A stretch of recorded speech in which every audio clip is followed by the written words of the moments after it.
I did 3 shots of Malort. Mm-hmm. I do have to ask a question, Kozlo. So, the number of times that I get in the middle of the night, like a Discord ping on my phone, from you in this channel, pretty high. And I have to ask the question of like, does your day just start with D&D on Mondays? Like, is this like your coffee? Is this your morning routine? We've been up for like 4 hours, maybe. Okay. We start late for sure, but I am on a inverse human schedule. Okay. we are very night owl. Nothing wrong with that. I just was like, I was curious the other day when like a 3 a.m. Kozlo message or whatever came through, and I was like, you know, not that I'm not also awake because insomnia reasons, but like, Yeah. That's usually why I'm awake. And like, if you're getting a message from me at that time, usually I've been trying to sleep and can't. Yep, makes sense. Mm-hmm. Completely understand. Been there. I too went to bed at 2 o'clock last night.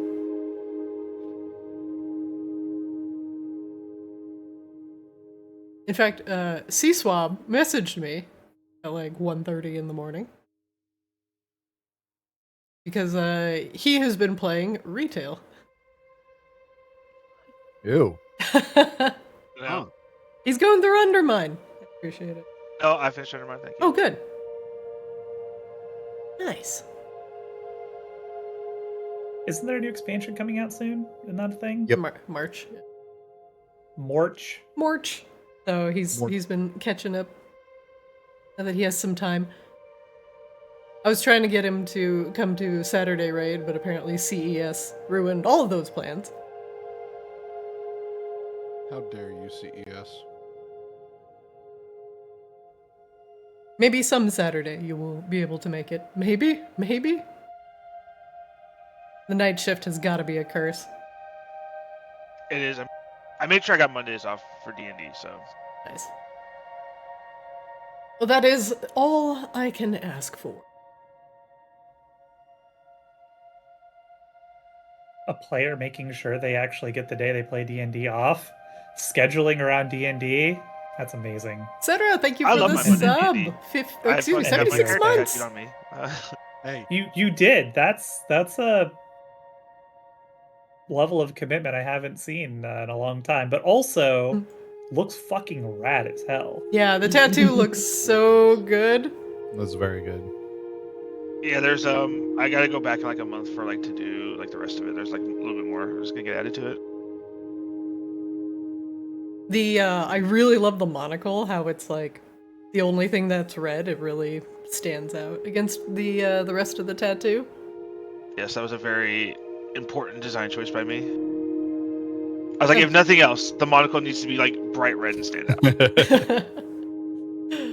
I look forward to that being a full sleeve at some point of all the many D&D characters many years from now that I got so many adventures. This one will never die. Yeah, C-Swab becomes a deity next game. Well, eventually we make new games. Like, that's how this works. Oh, true. not necessarily a memorial of all of the dead D&D characters. No, just a tribute. This is a tribute. Technically, I have 3 characters that have graced Arctis, right? Somewhere Josiah is still wandering. You have 4. Ajax. You have Azrael. You have Raine, and then you have the crossover werewolf. Yeah. From Andrew. Yeah. Forgot Andrew technically made a cameo appearance. Yeah, the Hag Hunters. Yep. Need to bring those guys around full time.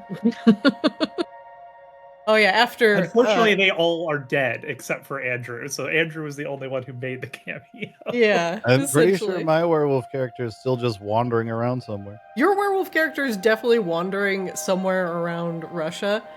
But yes, the canonic ending is essentially everybody died in the final battle against Baba Yaga, except for Andrew and Andrew and his uh, ... evil elf queen became hag hunters. That's So, don't know if we would call it his evil elf queen, but sure, go off. His evil Arcadian elf queen. And his adorable little baby raven. He's more like he's daughter. more like a warden. He's more like the Maiev to Illidan. Okay, that's fair. That tracks. We'll accept that. Yeah, not his, just his ward. His responsibility for reasons that we never really fully explained adequately. It just kind of happened that way. No kitten. Good old Ajax, also probably still wandering around Borealis somewhere.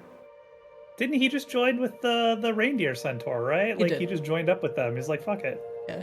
So he's roaming the Borealis countryside to make sure that nothing bad enters the city. God, the most boring fucking character to play, though. I do like the concept of Centaur Barbarian, though. The concept was strong, but it's just like the basic kit of Barbarian was just really, really dull to play. Back at like what, level 2? Mm-hmm. More of the like specialty classes, so both Barbarian and Fighter, make them a bit more interesting. Yeah. Yeah, because we started this game pretty soon after 5e like released, right? Like, so there wasn't a ton of subclasses. Like, he's just a totem barbarian, Yeah. so literally all of his subclass abilities are just purely passive. Yep, so Ajax went off to become, essentially a ranger. He's still out there somewhere. Doing good in the world. But speaking of worlds, let's focus on this one.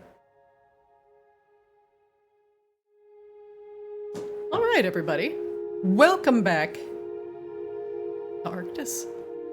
Hope everybody has had a fantastic week and a happy new year so far. Let's do a quick recap as to... Oh my god, my avatar is falling off the screen. Where we are in the story. Please, avatar. We'll do a... James Cameron, no. Trending topics, go. There we go. And happy New Year 2027, and everybody in chat. Let's do a quick recap, as it is a new year and we have a new brain, and a new brain means let's remember all the plot points that are hanging on to Arctis. Previously.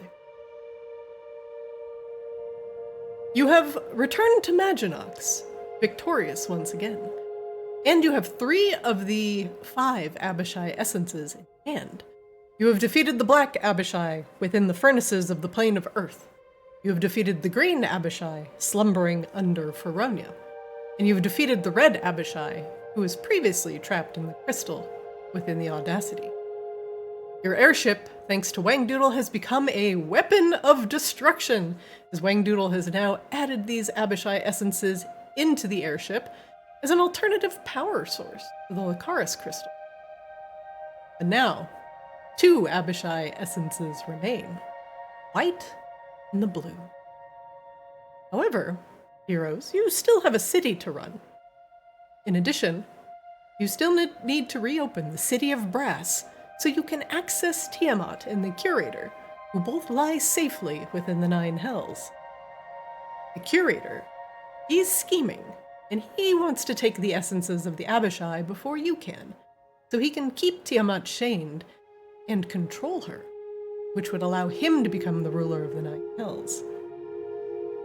Now, the Earth Genies, the Tao, and the Fire Genies, the Afridi, have both agreed to return to the City of Brass thanks to your heroics. You returned the furnaces to the ownership of the Earth Genie, and you have impressed the Fire Djinn within a very lovely tea party hosted by Azrael. However, you still have to convince the Genies of Air, who are called the Djinn, and the Genies of Water, the Merid, to return.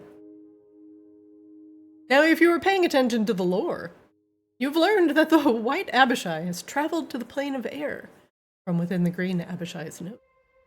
You also learned that the Green Abishai was experimenting on his White Abishai brother with stabilized slow. Now, the White Abishai was seeking a source of great power, presumably to aid the Abishai in opening rifts from the 9 hells to the material plane. As you have learned, it takes a very, very large amount of arcane energy in order to even think about opening these rifts, weakened by the slow. You've learned that the winds on the winds on the plane of air have weakened or even stopped in places. And these winds control wind and weather all across the material plane. Understandably, this could have potentially disastrous consequences for Arctis. However, you know very little of the Blue Abishai, and the Green Abishai's notes did not give you any additional information. You have learned that the Merid were the emotional custodians of the city of Brass, and they utilized a massive magical pearl to help them keep tabs on the overall vibe of the Grand Bazaar. That pearl went missing, and the Merid withdrew from the city of Brass. Currently, that is all you know. Now, on the material plane within the city, you have a few things to deal with. Tarlindra has informed Grabella that about 25 Vaki wish to be armed by Maginox and return to Vakaris in order to expel the occupying Magmarans. Tarlindra sees this as a fool's errand and wants you all to do what you can to convince the Liberators to go. The Magmarans that are currently occupying Vakaris have not sent an emissary to the city as of yet, even though you allowed one to return freely after encountering her within the vault of Vakaris. Siksik, Wangdoodle's mother, I use that loosely with air quotes, is currently ill and has sent a note to Wangdoodle informing him of her condition. This, the small kobold knows, is most likely tied to the effects of slow on the dragons of Arctis. Raine, too, understands that dragons have put themselves on ley lines in order to prevent the magical altering of slow from affecting Arctis proper, but as they act like a filter, it kills the dragon in the process. This also has a potentially high probability of affecting Grabella the longer she stays on the material plane. In addition, during your downtime, a mysterious ship captain visited Seaswab while he was alone within Maginox docks. Seaswab, you had sensed that this was the cunning maelstrom devil that you made a pact with out on the open ocean once to save your own life. Now this 7-year pact is about to expire. The devil came coming and wanted to make one last large and final demand from the Lord of Ships. This could threaten both Seaswab's friendships and your status as master. However, instead of double-crossing your friends and risking your status, you paid off the devil with 7 soul coins. Your pact with the Maelstrom Devil has now ended, but you have given the devil a significant amount of power in return.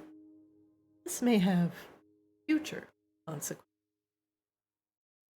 However, Seaswab, you no longer have to worry about the Maelstrom Devil, as he has contentedly used you as devils are wont to do with mortals. We have not yet gone over Kozlo and Raine's downtime. As Raine, I do believe you wanted to make some golems, but nobody had any open attunement slots, so I needed to get an idea of what you wanted to do your downtime as well. Grabella, in between dealing with some of the very annoying politicking Arctis, you have been able to read the Book of Wisdom and gain 2 wisdom points, bringing it up to 10. I'm finally smart. You know that tomatoes go on a salad, but not on a fruit salad. Congratulations. Yay! All right. We will resume today by touching, now that the rest of you have some of your city politicking to do, we'll start with Kozlo, as we did not touch on his city problems in the downtime. Kozlo. Things are going well at Kozlo's Den. As you return to your bar, business is booming.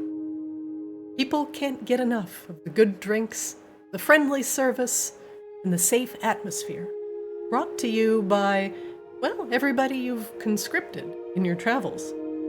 Sunny is a fantastic bouncer, and you've hired Vaki that were in need and paid them in coin, fair wage for fair work. But business is actually doing so well that it is hurting some surrounding business. Across the street, as you are leaving your bar one night, you notice that the Bad Bat Inn has a sign over the door. It says permanently. Nobody is going to the Bad Bat Inn anymore. And in fact, it's doing so poorly by comparison to everybody wanting to go to Kozlo's Den that you have put it out of business. The Merchants Guild, in general, shrugs. That's commerce. If you cannot handle capitalism, don't open a business. But some people in Maginox, especially the ones that own the Bad Bat Inn, are a little upset, mostly out of jealousy. They weren't able to even compete with your exotic drink. You had hired everybody on a much higher wage than the Bad Bat Inn. And just, well, business is business. Kozlo, how do you feel about this? How do you feel about this? Yeah, it sucks to suck. In fact, did we ever determine that Maginox is a capitalist society? Nothing says it couldn't be like communist. Well, Maginox was very originally much, much more like Vampire Vegas. It was not only highly capitalistic, but it also thrived off of gambling and black market sales, including the sell and trade of organs and blood. Okay, so then there's a problem. The Bad Bad Inn wasn't using it as a front for something. They're you trying to run it like an actual business. That's not how it works in those kind of societies. You need it's almost alternate like income streams, like murder. Like murder. yeah, it's almost like adventuring pulls in an incredibly lucrative revenue stream that small businesses can't keep up with. Kozlo, what are your official thoughts on the Bad Bat Inn closing? Sucks to suck. Sucks to suck. Is it for well, sale? Can we Yeah, open a franchise? there's the real question. The Kozlo's thing isn't technically an inn, correct? It is not. Kozlo doesn't have any rooms that you could stay in. So, expansion. Yeah, exactly. What if we... Okay. Kozlo would make a play to purchase the Bad Bad Inn, hire the previous staff, bring over some of his own staff to oversee things, because apparently they all sucked. Like... Even the anti-capitalist part of my brain right now is like, well, one of the reasons listed as to why it closed was because I was paying my employees a fair wage. Yeah. But you are funded by your adventuring, and Bad Bat was not. Oh, Yeah, sucks to suck. sucks to suck. Do you wish to purchase the Bad Bat Inn? It would depend on the cost, the interest from the former staff, and the state of the actual building. Okay. But I could see opening up because it's just straight across the street, I could see opening up a luxury hotel sort of thing That's how you downtown get the name Maginot. hotel and casino. Exactly. Yeah. Mm-hmm. And then we would stock the bar with our own wares. We would retrain all the staff on how to not fucking suck, apparently. We would pay them appropriately, as long as they don't fucking suck, apparently. This week on Kozlo's Bar Rescue, watch you try to save the Bad Bat Inn. I'm shutting it down. You could just turn it into a restaurant and a hotel and leave the bar as the bar, so you keep bar traffic. Well, that's kind of what I'm thinking. Like it would have, like every hotel has to have a bar. If there's no place that you can stumble to your hotel room from drinking without going into a street, then you have fucked up. But it would be like we could build a sky bridge. You could build Oh, we could build a teleporter. So we're not playing Dungeons and Dragons tonight. We're playing mergers and acquisitions tonight. Everybody, get out your Excel spreadsheets and Murders and executions mostly. Oh.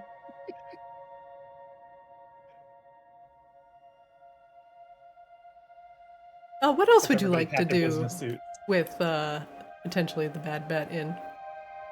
So the plan would be, turn it into a luxury hotel, freshen up all of the rooms, make sure it's the nicest place to stay in Maginox. So that way we can move on from putting other bars out of business to also putting other inns and taverns out of business. Okay. So Player's Handbook does state that the monthly income for a skilled worker is about 300 silver a month.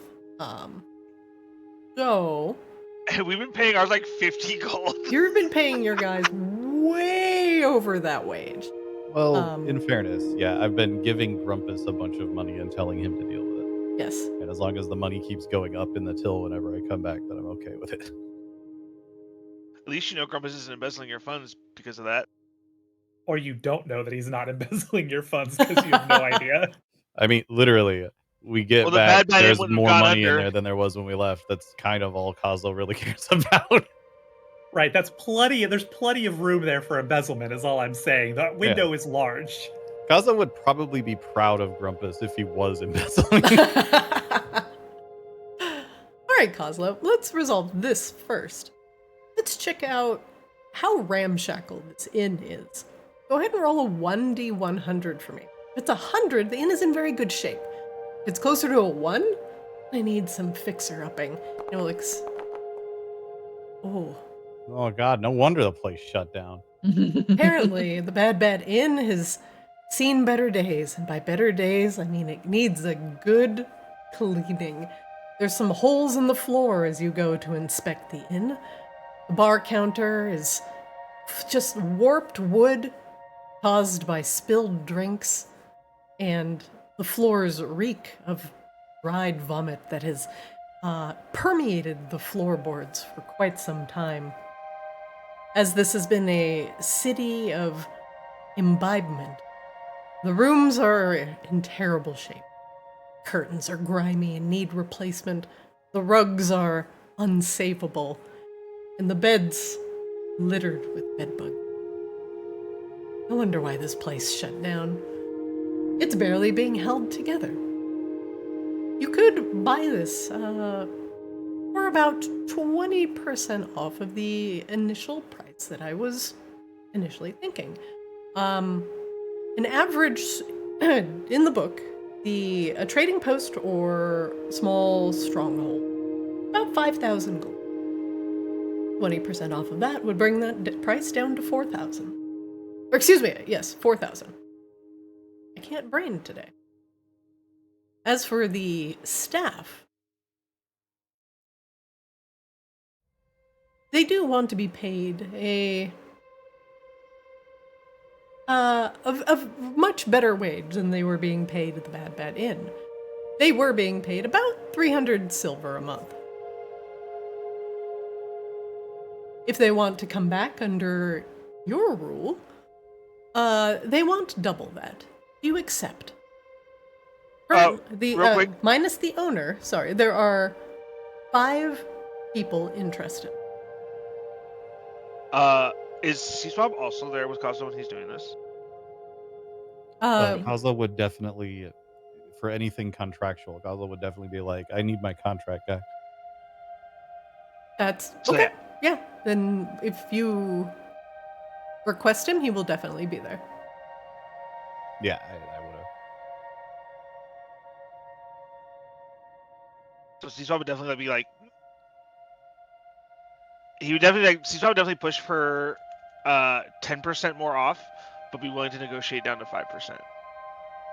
So currently, the conversion rate of 300 silver a month, that's 30 gold. Sorry, no, not for the wages, for the actual building.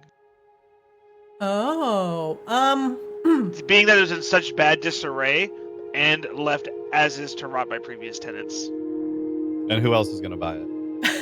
This is also potentially up to Raine, because Raine will get taxes off of this, which will go directly to the Maginox Armory. Amazing. I love This this is just a session product already. casino at this point. So if you do go at a discount, Raine will get less money. But it's also I'm okay with mostly that. Raine's money to begin with. Well, you do live in a feudal monarchy, so technically all land is my land, yes. You're technically just leasing it from the crown. So far. I mean, what? What was that? What was that? Huh? What? He's He's already do you wanna married. You missed your haggle? chance. Yeah, exactly. You want to haggle on the price of the inn. Well, okay. So then my question is: am I haggling with Raine, or am I haggling with like the owner? But like, You're haggling with the owner, but you have to, because Kozlo is the master of coin. Kozlo understands that a portion of the sales will go to the Maginox treasury. Whether he cares or not, that's up to him. But Okay. also a portion of all future sales would also go to the Maginox treasury in perpetuity, so having it still be a used site is still better than not. Raine, what is the current tax rate of Maginox?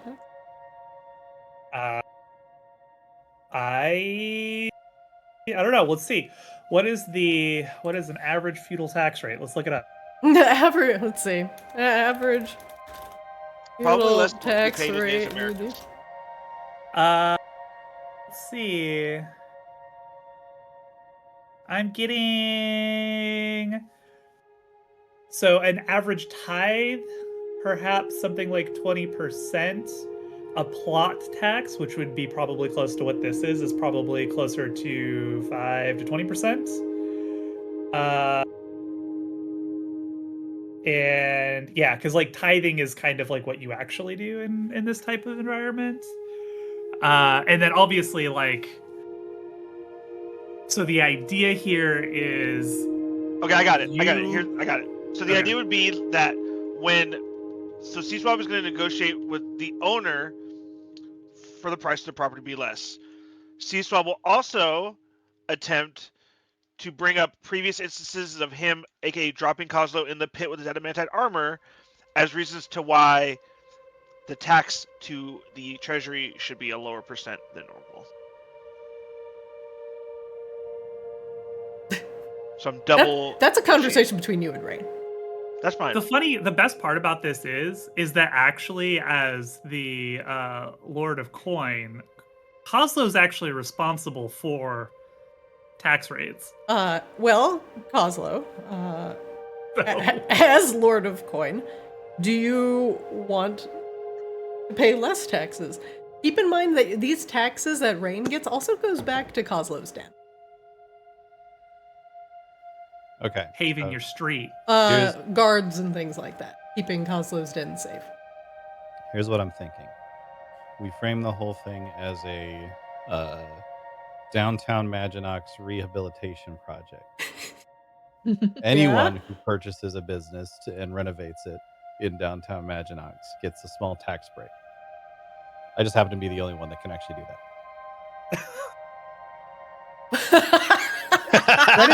Is this Kozlo Kingpin art? What's going on here? Are we surprised? Oh. I like how the very first opportunity for any of them to do anything related to the roles that Raine previously gave them, very first opportunity, immediate corruption. Yeah. Instant. I mean, Like, if someone else, we could also like, it would be something that would be presentable as this will also inspire wealthy business owners from outside of Maginox to open up branches inside of Maginox. This is Bring true. more money into the city. Bring it from elsewhere. Make other places poor. Make us rich. That's how it works. I'm a goblin. just to be clear, in character, like Raine doesn't give a shit about any of this. Like, So, are you making it better? Okay, just go make the city better. so would the And ruling then be Seesaw will Kozlo? be full lawyer as like Seesaw won't be like, I'm not telling you should conspire to embezzle against your queen, but I'm also telling you that it's probably a smart business idea. So, Oh no, it's not embezzlement if you just change the laws to make it legal.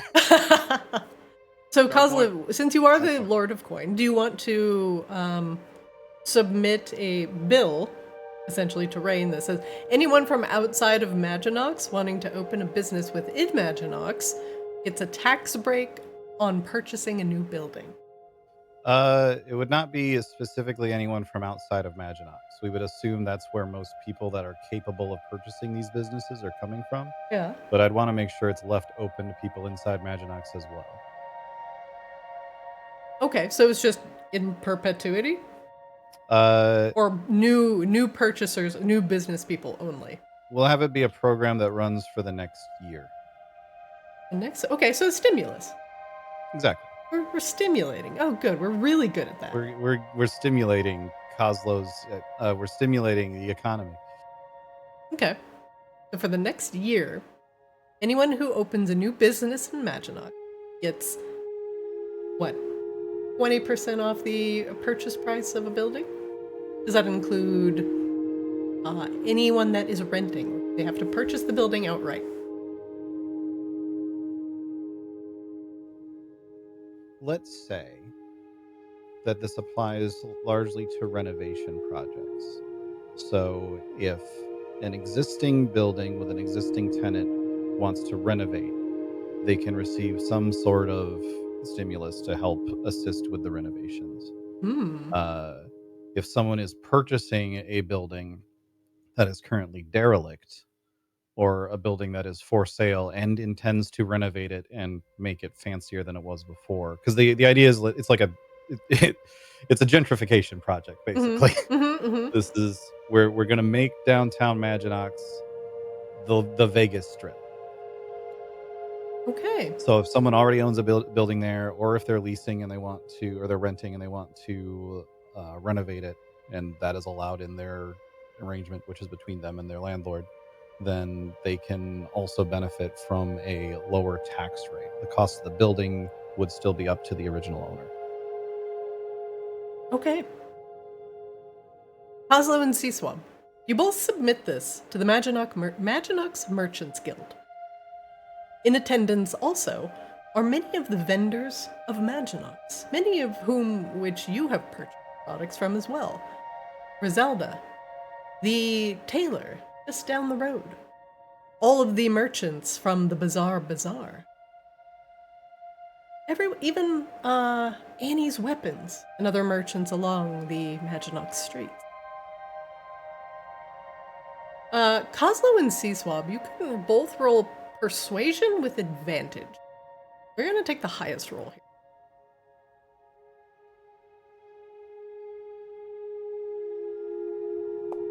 Oh, whoops. Oops, I only rolled one. Okay, you can both roll again.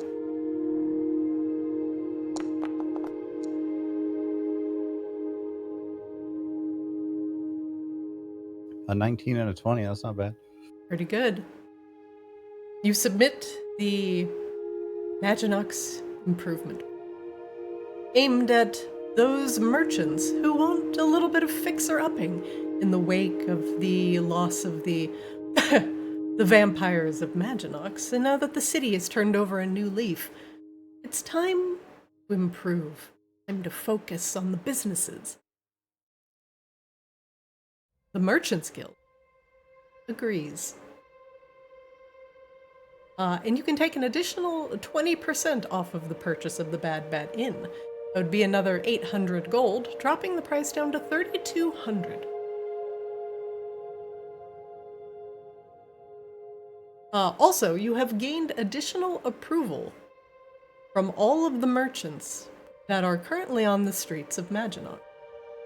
They are both going to be more willing to haggle with you, as well as see you very, very, very positive.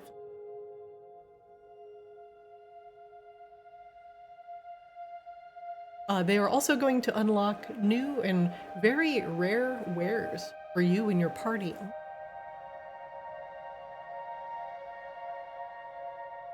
Now, as for the hiring of the Bad Bat Inn, since they were not doing so well, they only had 5 people working at the inn. Someone working on cleaning, who apparently didn't do a very good job, 2 bartenders, and 2 servers. 2 bartenders? That's more than we have.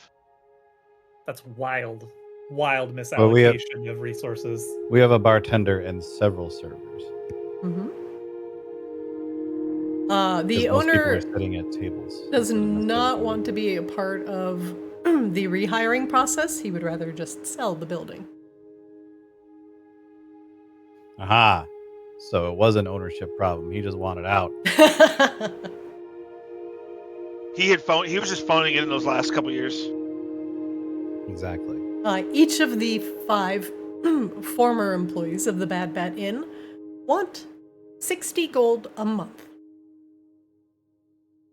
It would be Yo. 350 gold initially, plus 3,200 gold for the purchase of the.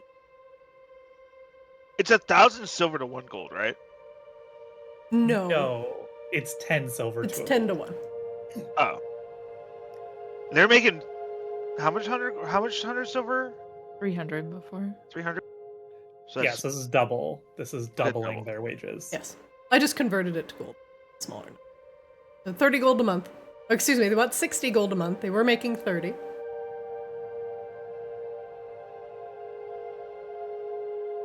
And there are 5 of them. I will counter offer with we begin at well, okay, I would tell this to C-Swab first. We can collaborate on this. But I would want to counter offer with we make it 50 gold with the potential of gaining a raise to 60 gold if after 3 months' time the business is operating at a net profit of at least that much. Okay. So Swab will take that as basically as presenting to the group with being that renovations have to be made.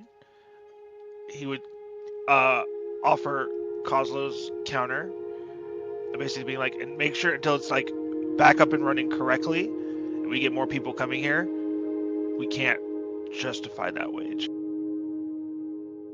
Okay. Kozlo, make me a persuasion check. Your DC is 19.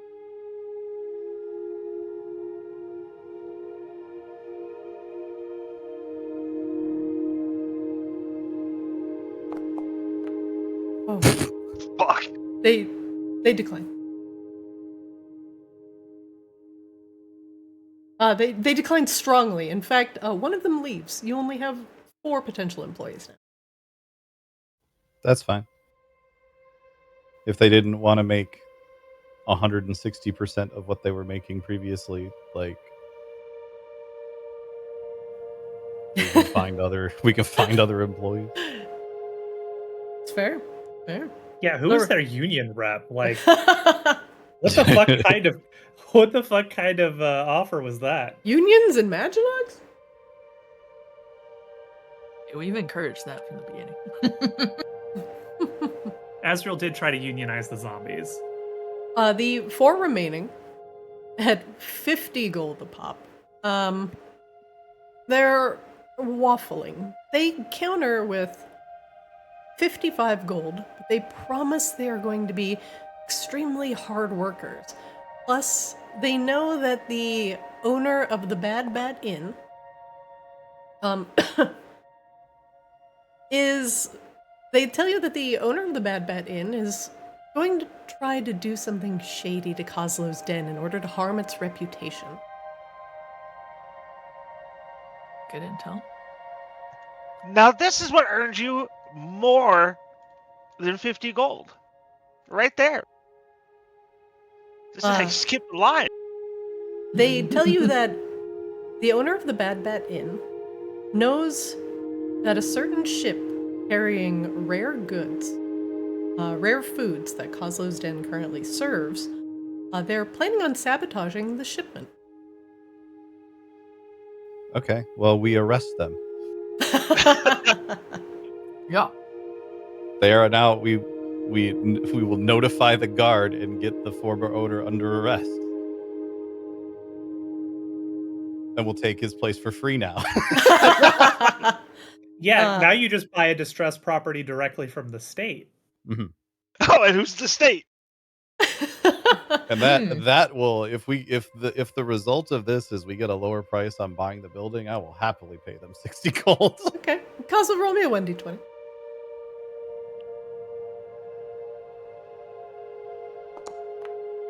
Oh, nice. The owner is arrested. He is caught. Thanks to the intel of his traitorous employees, he is caught with the other employee that you had insulted with your wage counter With my offer. incredibly generous offer of more than he was being paid before. Yeah, Exactly. Both of them are arrested, thrown in jail. all right. The remaining 4 wish to have 55 gold each per month. But they will counter by saying they do not, after like the 3 months, they do not have to have their wages raised if they just stay at 55.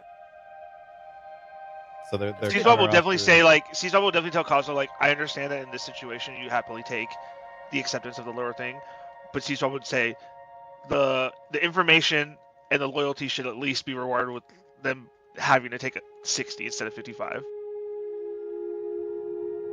Yeah, we'll put it. What if we did it this way?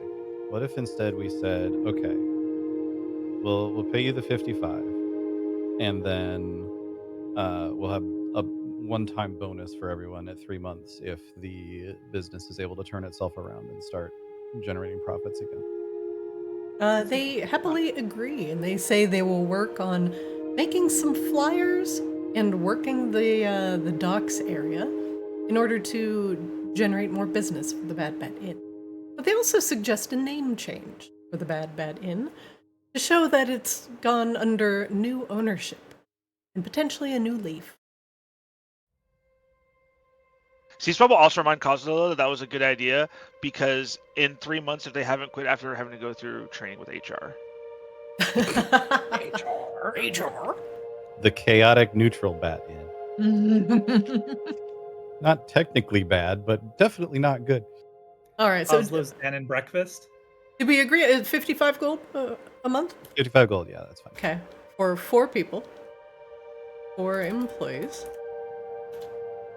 Do we have any cleaning staff for the rooms? Because I'll want at least one housekeeper as well, which we would want to find.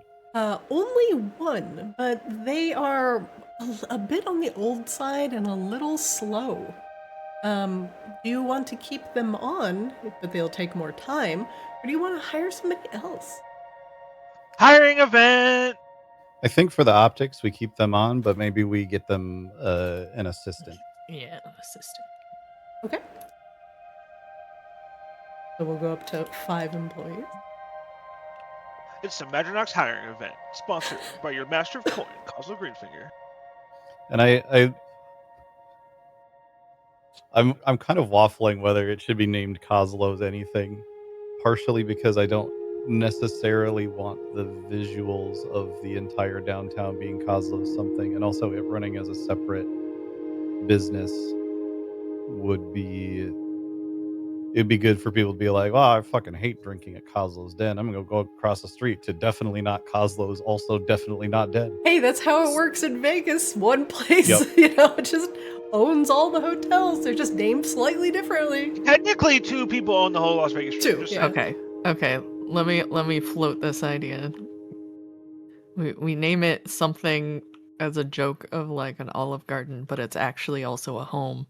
That way, Gerbella also gets pasta. When you're here, you're home. So But wait, literally.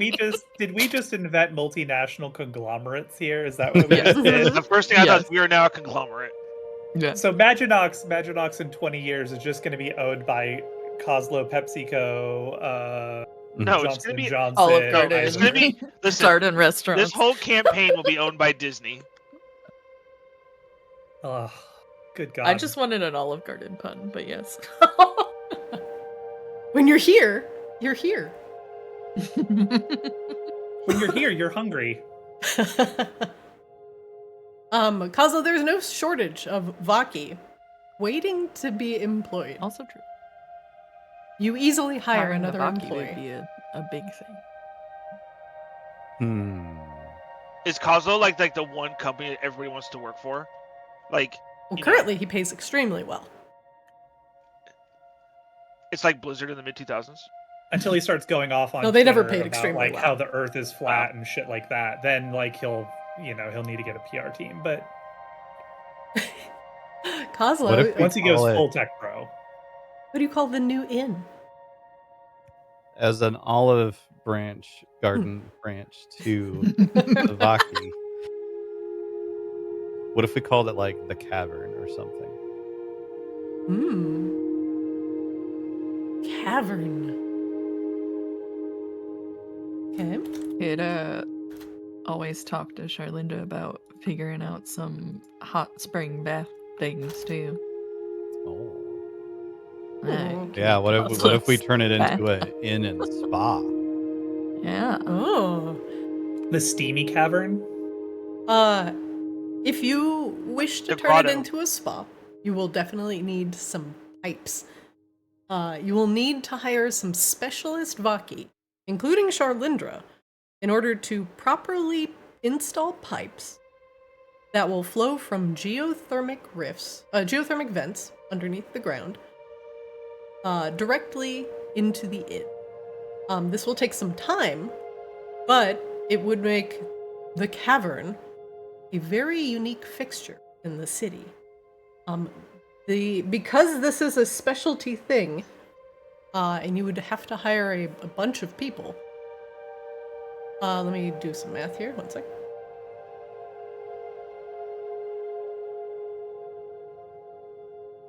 You need about 8 specialists. That does include Charlindra. At about 8 people. At about 70 gold a month. Plus the materials for the pipes. This would put you back another 1,500 gold. So right now you'd be looking at total purchase price about 4,700 gold for the bad bat. How much money do I have right Is that the total, all told, like all up right now? I'm looking at 4,700. That's only for the building itself. I did not count the employees.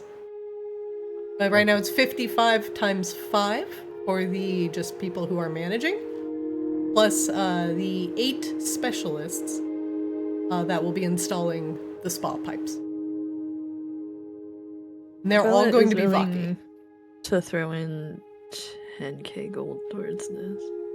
Sea Swab You also have 10,000 gold? she's a dragon. She has a whole I horde. have What are you talking about? 13,000 gold on me.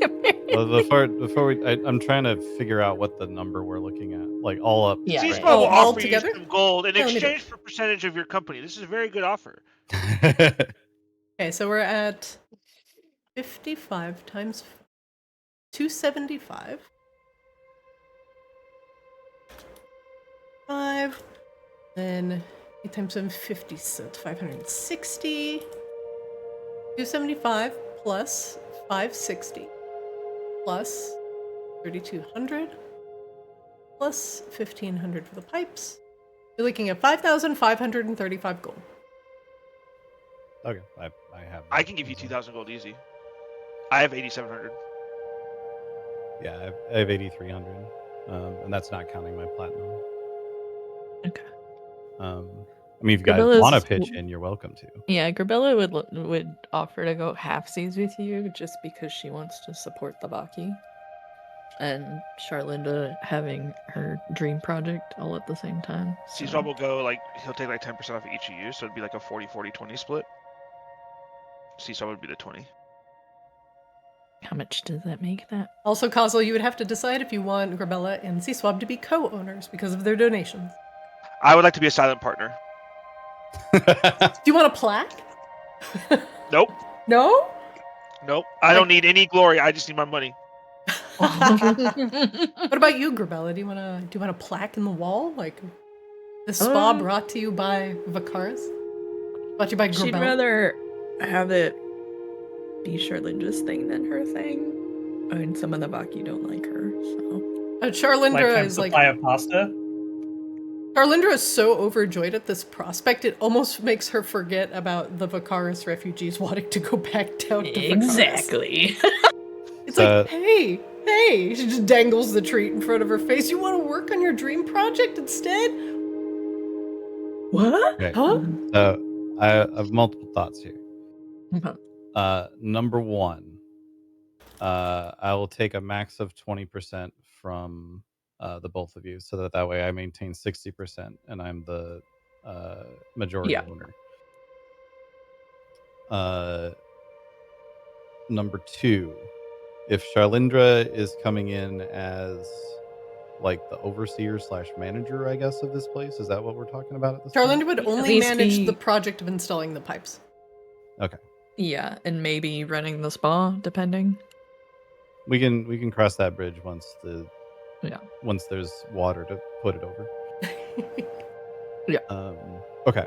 Also, side note, I love that we're bringing Charlindra in on this because, I mean, we're already doing various other forms of corruption. What's a little nepotism to throw on top? Well, it's like she went her to dream college project for this too. Yeah, she's actually, this is what she's good at. This And would that's also She literally gave me a pitch deck for this. She gave the queen a pitch deck for her spa. Yeah. So this worked. This is a side quest Grabella's been on for a while. So. Okay. So we will purchase the bad. I would want to workshop the name with Charlindra also, mostly because even out of character, I'm not as familiar with what a good name for something somewhat Vaki themed would be. And I think it would be just like good PR, good. Las Vacmas? Give the Vaki their own like place where they are recognized, you know. Or we could call it the Olive Garden, but spell it with an A because Maginox. AWLIV Garden? Olive? Alive Garden, but you pronounced it Olive. Charlindra says that in Vaki society, generally names and things start with a V. So if you want to name the Volive Garden. The Volive Garden. The V Volive Garden A and Spa. Live Garden.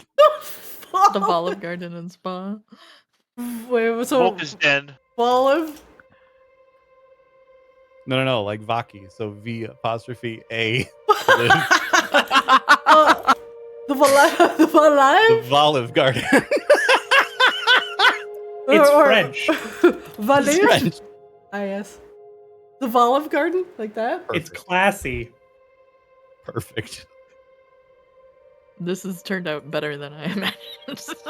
So the Volive Garden. Like this.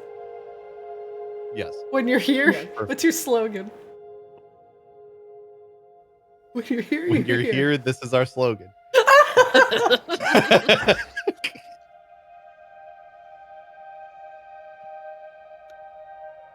You can give me a slogan later, but if you think of something funny, by all means.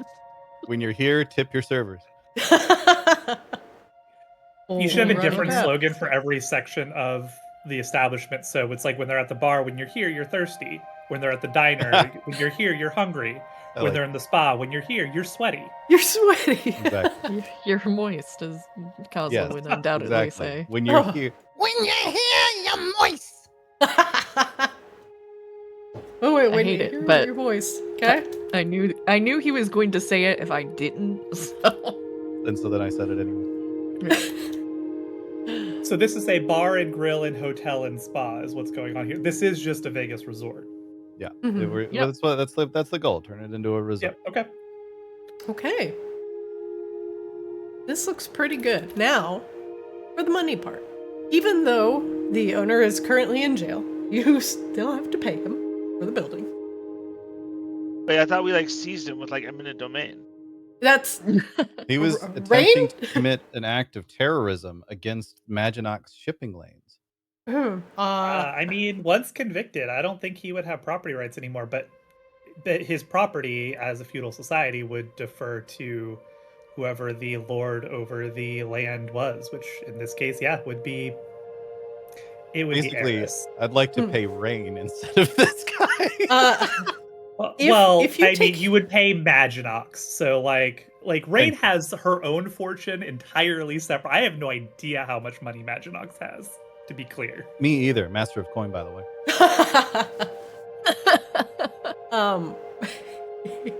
You know what? I will get you those numbers for next session.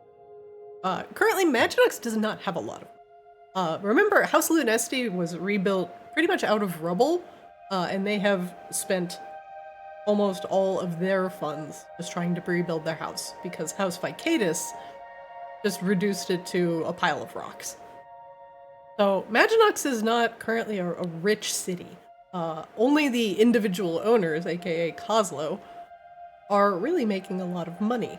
A lot of the exploitation that came with the previous vampiric rulers, such as the selling of blood, the selling of organs, has stopped completely. You have also completely killed the Thieves Guild as well. So there's not Question. a lot We of need to get smuggling. that up and running again. Question: This, When we took this over, is why taxes are important, though, by the way, guys, because mostly Raine and Eris have been dealing in giving land favors to people with the intention that you will pay us back with that land. There are some glaringly bad things going on with Maginox right now. One, Raine, you do know that to the northeast there is a tribe of orcs that is kind of on the outskirts of Maginox, and they have been harassing the Somniari for a very, very long time. They're kind of assholes. Two, Maginox doesn't have a standing guard. All of the original houses, House Hamaki, House Vicatus, they just had their personal guard, and there was very little general city guard. So, and most of the taxes went directly to the houses that controlled the businesses. Now that House Vicatus is gone, those businesses that were beholden to House Vicatus aren't getting bonuses from House Vicatus. House Vicatus doesn't exist anymore. So Maginox is in this kind of transitionary period where they're rediscovering like what fair taxes is, but you guys don't have a standing guard, so you are relatively vulnerable. The threat from the Magmarans is an actual threat. If the Magmarans decided to march on Maginox, things might actually be bad. Because you guys don't have a formal army. Well, they've been offered the army in the pyramid. That was one of the things we discussed early on. Yeah, Volca has just I started don't training. think that was ever really I don't think it was decided on, but it was offered at one point. Volca But yeah, has like Raine just did started finance with a training. guard with Volca, but Yes. that's not. There is Like I put thousands into that, but last time we were here. There is currently a smattering of guards. Most of them, the Hobgoblin Dream Guards, are beholden to the Somniari. And the Somniari are kind of beholden to Eris and Alara. But they care relatively little about the city politics, but they just want to make sure that the Somniari are kind of the ruling class. Like, they care more about Eris and Alara and Raine than the city itself. But also, they understand that the city and the populace would potentially protect them against the orcs if they decided to come down against Maginox. But you would have a serious problem if both the orcs and the Magmarans both decided to attack Maginox. Because you don't have a fully trained, realized army yet, it's just started. You have funded Volca with training some of the Vakarans that have escaped Vakaris. Excuse me, I'm coughing a little bit today. But that army is very new and relatively small. And focused specifically on guard duty. Like, that was kind of like to have a professionalized guard and not just a bunch of house guards running Yes. around. So it's still not even really an army. All of the taxes that you would be paying for things like this are currently going directly into the guard of Maginox and not the guard of the houses. Which is the intent. Like, I think that is one of the things Raine would like to see is more professionalized services within Maginox rather than having a bunch of feudal houses just keeping to themselves. Mm-hmm. Which obviously will still happen to some degree, but like the more we have professional services for the city, the more the average Maginox citizen is taken care of and provided for. Yes, as opposed to the average Maginox citizen would only get kickbacks if they allied themselves with this house or sold them their organs. Which we've killed all of those houses, so. So your taxes do generally actually help guard your businesses and guard the city.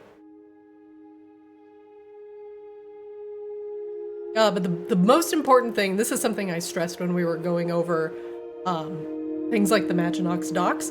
It was absolutely vital for you guys to get an avenue of trade coming back into Maginox in order to keep the city afloat. Because without trade, there would be no taxes. Without taxes, you can't pay a guard. Without a guard, you are just a city ripe for raiding. Which we took care of one of those ones. Yes. Good old beach booze. Good old beach booze. So you currently are dealing with a couple problems. The threat of the Magmarans is real. They haven't sent an emissary yet. The Vaki that are here, who were mostly refugees, you have found jobs for a significant amount of them. But in order to support the refugees, you're kind of going off of the kindness slash kindness slash forced kindness from House Hamaki, who are keeping a roof over many of their heads.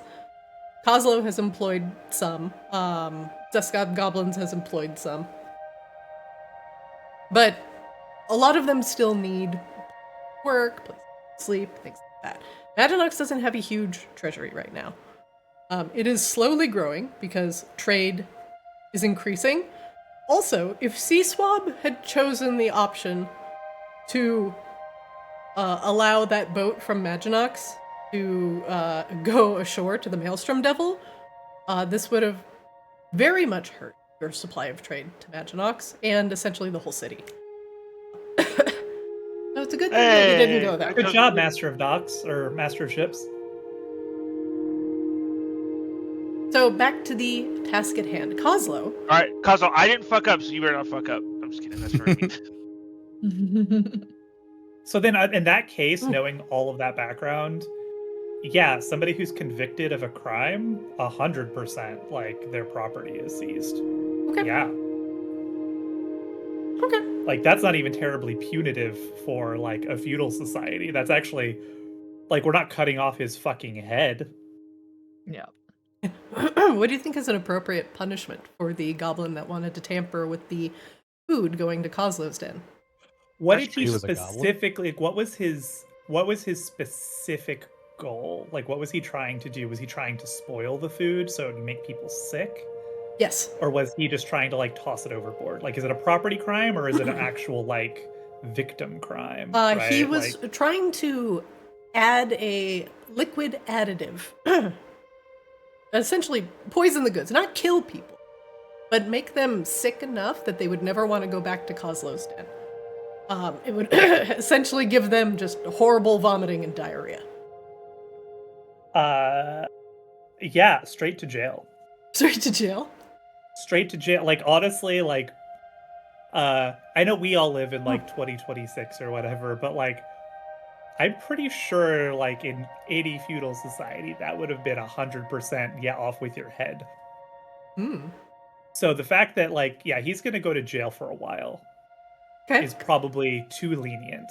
Kozlo, do you agree with this judgment? Yeah, sure. Okay. This is Jail. a whole lot of not my problem. Okay. But yes, my benefit.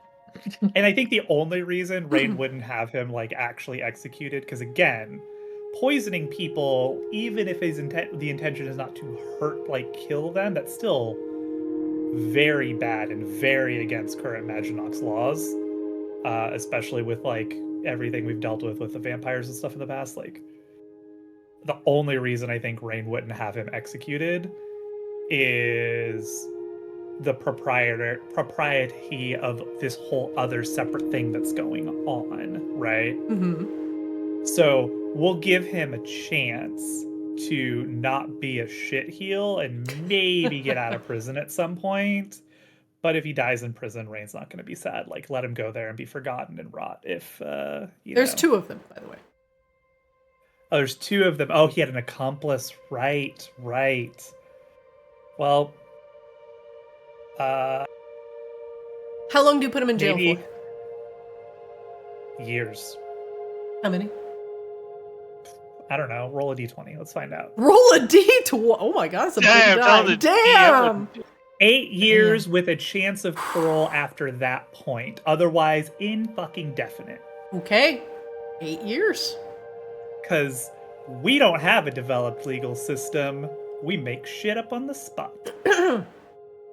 All right. Bad Inn owner And I goes still think to that's too lenient. goes to jail with his accomplice for 8 years. The families of the owner and the accomplice are beside themselves with grief. They plead with Raine and Eris for mercy. You lower his sentence. I don't know. They can make a persuasion check. No modifiers. I'm sorry. You all realize that poisoning a whole bunch of your fellow citizens is bad, right? You do understand that's a bad thing, right? They say they did it out of desperation because Kozlo's den was... Their business was too good. And the Bad Inn couldn't survive otherwise. Couldn't survive unless they poisoned the citizenry of Maginox. You I do will note- understand how that sounds. The business had already failed prior to this. Like, it was already No, closed I'm giving them. indefinitely. I was giving them the benefit of the doubt there already, but thank you for the clarifying point.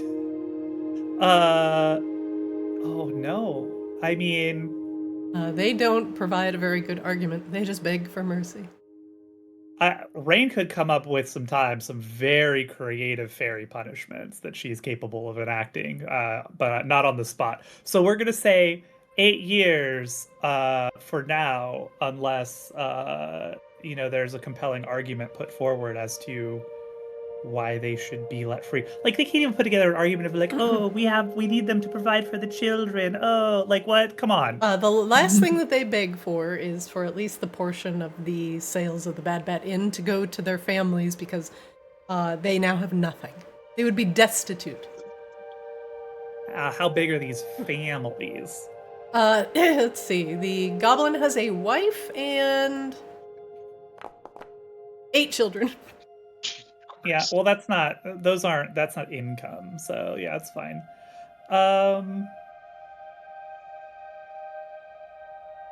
Yeah, we'll say that. What are the proceeds of this sale going to be? All in. Currently, with the spa pipes, it's 5,535 gold. Without the spa pipes, it's 4,035 gold. Sorry, Okay. That's it's 3,200 for the Bad Bat plus 275 for the employees. So that's Okay, so 3,475. 3,200 is the land sale, Correct. right? Okay.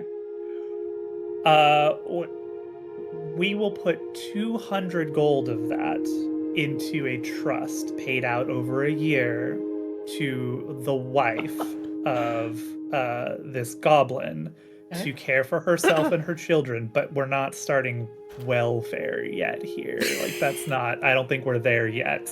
Okay, this is- minus 200 gold trust. Okay. Yeah, so 200 gold in trust that will be paid out to her as a recurring monthly payment to care for her and her children until she can figure out other arrangements. Which 200 gold is going to go really far for a family like this, so that's fine. All right, Kozlo, are you willing to shell out for the total? I'm not including the trust in here because that'll come out of the Maginox check. They'll come out the proceeds, yeah. Correct. Your total is 5,535 gold. Yep, done. And then the 2 that we can figure out what 20% of that is, and the 2 that are putting in 20% can. Let's see, 5,535 gold times 2. It would be 1,107 gold a person. For No, Gabella and that's- Seaswell? I think it's half of that for each of us because we're splitting 20%. Oh, you're splitting 20%. I was having you guys as 20% each, so I was 60. Oh, and sorry. You guys were combined as the 40. Oh, okay. Sorry, then yeah, that 1,000. Okay, Grabella and Seaswab. Subtract 1,107 gold from your inventories. This would make you 20% investors into the Olive Garden. Sorry, how much was it? 1,000 what? 1,107. I'll put it in chat. Yes.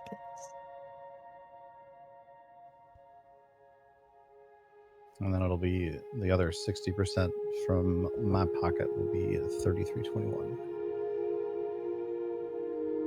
I have subtracted 1,107 gold from my total. Okay. I've only got 7,500 now.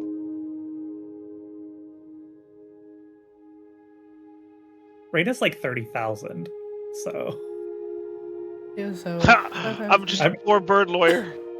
I was ready to start investing, but you guys are all just like jumping in, investing in Maginox, and I love that. I'm so happy. Rebella technically doesn't have anything inside of like Maginox proper too. This makes her look a you little sleep more on it in your cave, right? legitimate. I guess technically shouldn't Seaswell be getting a cut of like the dock stuff that comes in? What the fuck is that? No. No, you're just the master of dogs. So here's how feudalism works. You are given a responsibility. You are the lord of ships. So you take your cut. You actually are responsible for the taxes of the shipping, and you get a cut. And then I tax you because you report into me. Yes, So I am wholeheartedly agreeing, but I'm saying I haven't gotten my tax yet. Well, so that's the thing is like you need to figure out what your taxes are because then I tax your ass for that because you are lord of ships. Yeah, okay. Yeah. So then it should be 5%. Do you want your tax on imports to be 5%, Seaswap? No. I want to pay 5% to Raine. No. I tell you what I think the value of your holdings are, and I tax you based off of that. It's your responsibility to make sure you can afford that. That is true. That's how feudalism works. Okay, well then I'm taxing. It's top down, I baby. think I'm taxing.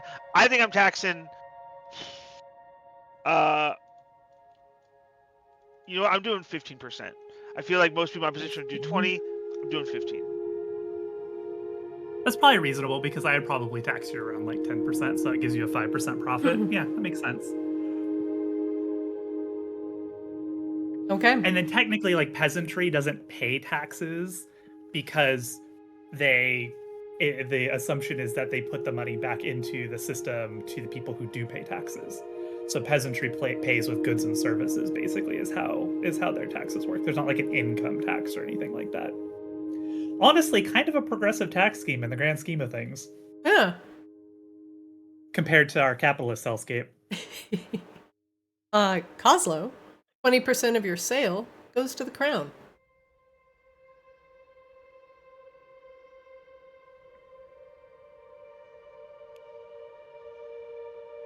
Don't be shocked. Doesn't 100% of the sale go to the crown because we seize the property? Net minus the 200 in trust. Yeah, because technically it was seized. Kozlo bought it from the crown. Okay. So 3,000 goes to the crown, 200 goes to the family of the now disgraced criminal. Okay. So the crown gets, let's see, minus 200. Okay.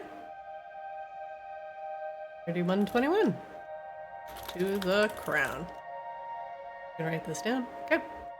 Perfect. Yeah, I already subtracted the money from the 3321 from mine. And then that's the only tax that like the crown takes until tax time, and they assess the value of your property, and then you get taxed on that. Like whatever whatever value is assessed based off of your business and stuff like that. Kozlo, you are now the legal owner of the brand new, soon to be reopened, the Olive Garden. When you're here, you're moist. Can I give you a suggestion, Kozlo? Drop the. Just Olive Garden. Just Olive Garden? Just Olive Garden. Yeah. The Olive So it's Olive not Garden, the comma, Olive the. I was just trying to quote my favorite Justin Timberlake movie. Kozlo, you will have 5 employees to start, each paid 55 gold a month. You also will have 7 people and Charlindra at 70 gold a month, who will install spa pipes into the Olive Garden. Your specialty will be a luxurious spa experience, where each room... I just want to be sure. You want to keep this as an inn, correct? Just each individual room is going to have a hot spa in it? We can, yeah, so like a little jacuzzi tub in every room sort of thing. And or convert one of the larger rooms into a spa that everyone can go into. Okay. Each room will have a hot water spa. Piped from underneath the ground, it will fill the room with a sulfurous smell. Might be a little smelly, but it's excellent for the skin. The temperature in the inn might be a little warm, might be a little steamy, but definitely fits the slogan, when you're here, you're moist. Cold drinks and hot rooms. Very good. It will take you about a month to renovate. In the meantime, the 5 employees that you will be paying will be working on marketing, scouring every part of Maginox, and introducing the Olive Garden. Coming soon, a renovated spa experience to the rest of the population. The hype gets people excited. Maginox has never really had a spa experience before. You would have to go to Borealis for some of those. And that's why some Maginox residents would go to Borealis for those geothermic rays. And now, thanks to the Vaki, you will have a new line of money coming in. And now that the former employees have ratted out the former owner of the Bad Bat Inn, he will be in jail for 8 years. And you have paid the wife and the 8 little goblets a small amount of money, so they do not become entirely destitute. Okay, I would also, while these renovations are underway, send word to Kozlo's Reef to see if any of my family members are interested in a little nepotism. Ooh, get your herbologist sister here, make fancy drinks and herbs and stuff. Yeah? Do muck facial. Yeah, we need a mud room at the spa, which is literally just a room full of mud. Ooh, 1 mud room? Your sister Mippy would be happy to provide her services. She Mippy is back. an excellent herbalist and would provide herbed mud room that is packed with healing herbs for those with weary bones. We've done good here. Okay. She does, however, ask to be paid, as is goblin tradition. Yes, of course. Though she does not ask for more than the other employees at the Olive Garden. All right. Mippy will travel over while the renovations are happening. She will prepare Muck home and tell her mother goodbye. And get ready to make a new home in Maginot. Did we just lay the groundwork for White Lotus Season 3? I was gonna say, I would totally give Mippy access to my blood fern. Not that it would be helpful, but For those Your blood vegan fern is vampires? actually super valuable because, like, the vampires need it to drink. yeah, All right. maybe she could help the kobolds be better at that. Yeah, maybe Mippy, I could on the side be like, hey, so herbalism, it's kind of like mixology. Maybe start coming up with some fancy cocktails. Herbal mudroom plus cocktail mix. Okay. Yeah, like a blood fern tea for the vampires or whatever. The idea of toying with new herbs that are not native to Muckhome excites her. Almost too much. She is eager to get started. I Hey. wanted Mippy to be here for a long time. This is good. And for the record, we definitely do not introduce Mippy to Roxy because that just sounds like a bad Oh idea. no, never. never. They would Cosmo, either I got be drunk and decided to find God, but I found this girl named Roxy instead. We are best friends. best friends or mortal enemies. I'm not sure which. I'm picturing one of two memes. Either one, it's the Spider-Man meme of like, it's you. Or it's like the evil Kermit Do It meme talking to like the good Kermit, right? It's one of those two memes. There's nothing in between. Most likely the second. Maybe both. All right, Kozlo. That is your week. You've thrown somebody in jail for 8 years and have acquired a new business. Plans have been made, and money will be even more made. Swab, you have not blown up all of your friendships, and you are 7 soul coins poorer. Rebella, you have, in combination with Kozlo, have managed to distract Charlindra, but she has you swear to her that you do not send the Vicarans on a death march down to Vicaris. She asks you to please do whatever you can to prevent them from just throwing themselves to the... No, I don't know. They like refused to listen to Gribble the last time I tried to do it. Is there an angle where we try to see about that emissary that should have been sent here by now? That's definitely an angle. You could send an emissary of your own, but that could also...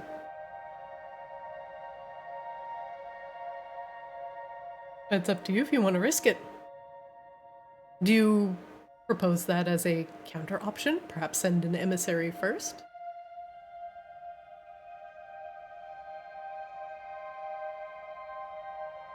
I don't have a lot of ideas as far as this goes, because in the past they've been super resistant to even listen to Gribella, so...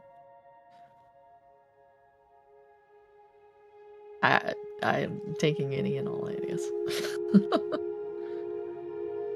One person steps up to the bat. Grana Gravelground. Oh, that's right. Grana is from there? Question mark.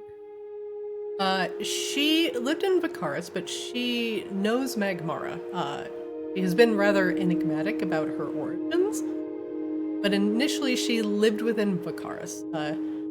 She is either a transplant from Magmara and was a part of the Thieves Guild of Vicaris. But you haven't really asked her about her past. She is an Earth Ganassi. Mm-hmm.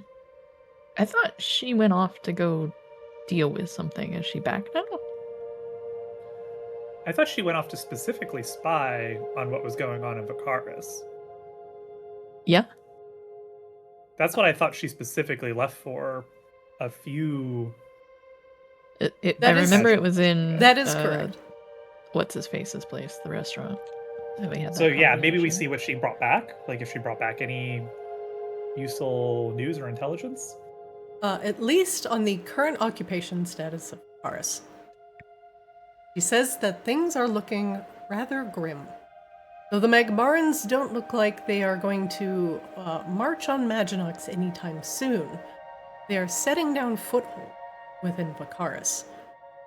They have, she has brought you the dire news that they have fully weaponized the slow and are importing it from Magmara in large batches to Vicaris, where they are forming laboratories in order to continue funding their experiments. They are also using the very active lava flows and the lava flow system within Vicaris to continue to attempt to refine the slow in order to use it as weapons. They will not do any, it doesn't look like they will do any marching until they have made a brand new arsenal. Dangerous, slow-powered weapons. But since they are avidly building weapons, they are probably not going to use them just as defensive things. Well, That doesn't convince them not to go. Then they deserve it. Those Vicarans, they don't really understand, the revolutionaries don't really understand what slow is. They've been cut off from it because of, their previous fire. This is where I would enlist Wang Doodle to give a presentation about how bad the slow is and how it's worse than Magmarans. And Magmarans having it equals doubly bad and equals instantaneous death. I mean, they should have some familiarity with slow because it was literally used against them to completely and utterly wipe out their defenses. They don't really understand it. They just know it's, like, bad. They just know it's bad lava. Sure, bad lava that completely unravels their defenses. Like, that should be a strong enough argument that, like, hey, this is That's bad, what guys. they were destroying the school with, too, right? Mhm. Yeah, because they were using it to destroy, using it to basically destroy all the magic. Yes. Yeah, mind you, not all the Vicarans that are a part of this revolutionary group were either a part of the school or, like, they're just more sheltered, right? After the destruction of Novus, they just understand that Novus destroyed the ley lines that go to Magmara in order to prevent the bad lava from hurting. So, honestly, this all convinces Raine that maybe she does want to finance these guys. But if we can convince them to specifically sabotage the shipments of slow and the refinement of slow, that buys us more time. That's a compelling argument to Raine. If we can convince them to do that. And it's also not strictly suicide for them, because it's not them trying to liberate a city with like a couple dozen people. Okay. Yeah. Wang Doodle, with this news back from Grana and her spy network, or excuse me, her spying in particular, this makes you realize that, oh, yes, the note from Siksik and the proximity of Slow getting from deep Magmara to the slightly closer Vicaris might be the reason why Siksik is.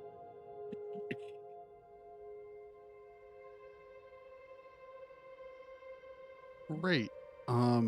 Any chance when we're disrupting those shipments, they can be redirected to the currently cordoned off construction area that will be his Mike Doodle's laboratory?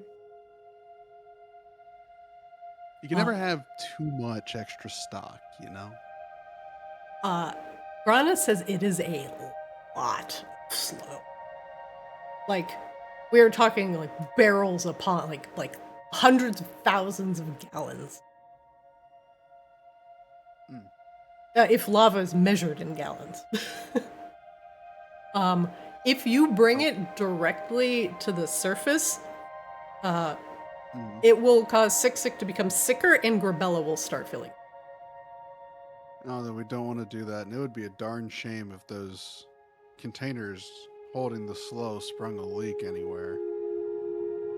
Yeah. I don't Also, want like, to use the risks master contaminating Maginox. It does. plan. There is the master plan of just push it somewhere else. But I'm really struggling. That was Novus's plan, was just to leave it in Magmara. But now they're bringing it closer.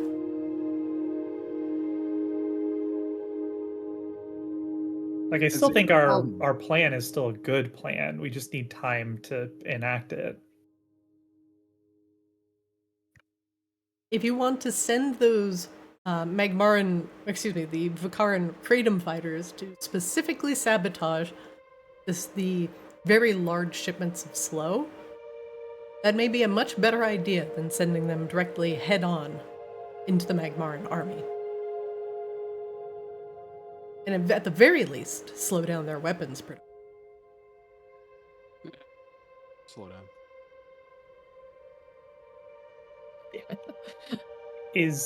Would Grana be open to helping supply them with intelligence on where to hit? Yes. If we were to convince them to do that? Okay. Since she seems pretty adept at that already. Grana does say that she does not want to bring 25 people on essentially a stealth mission. She will bring half of them.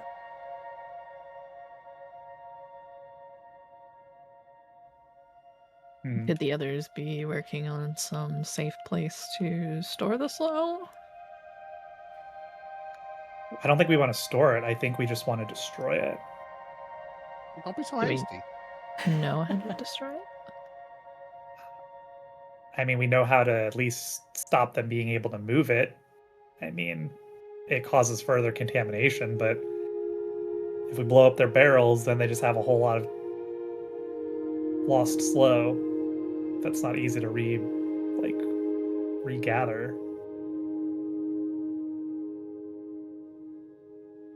If you bring it to the surface, consider it like big barrels of just freely radioactive poison, which the dragons are going to be extremely susceptible to.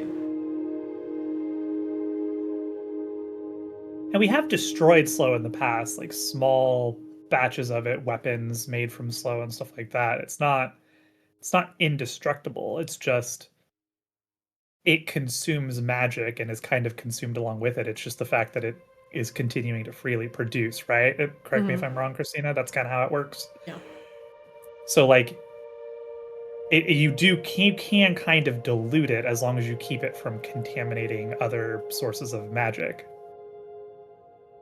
to get it back to an inert state. There's just too much of it for us to do that. There's literally not enough dragons and not enough Boreans and not enough whatever else are like filtering it right now. One of the problems is it travels across ley lines.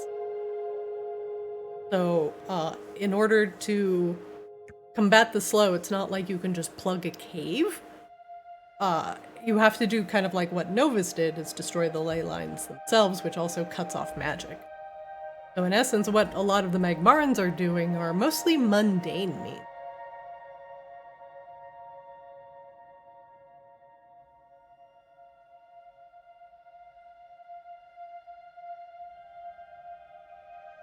I do understand that Wangdoodle does want some to experiment on, but without having a completely sealed containment device, this could prove very dangerous. Well, we have the book of tattoos, right? Sorry? Sorry. We have the book of tattoos, correct? What is the Book of Tattoos? Oh, from the Green Abishai. The runes, the rune tattoos for containing the slow. Oh, yes, within Mortal Host. yeah, that doesn't, unless you can find some way of adapting that to make non-mortal containment units. First thought was, what if we just made another pneumatic capsule for the slow? But that requires shards that I don't think we're carrying currently, right? So, because we burned through quite a bit to make the capsules we have. We have quite a few. Like, Raine has a lot of shards. One of the Yeah, we problems, still have a the handful biggest of problem those. is it takes brass. And currently your supply of brass is kind of like slowly dwindling, and you are going to need a quantity of it in order to at least encapsulate the source of the slow.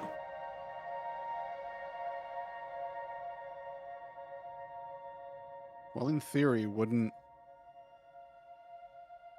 Actually, we would want to avoid making those, using the pneumatic capsules altogether, because in theory, if it feeds off of,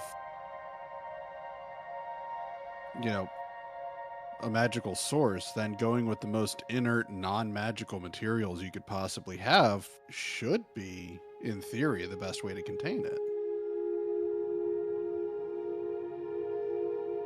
Now, the Magmarans can definitely contain it, but you don't know how well it is being contained, or what they are containing it in, and if they're containing the magic warping properties.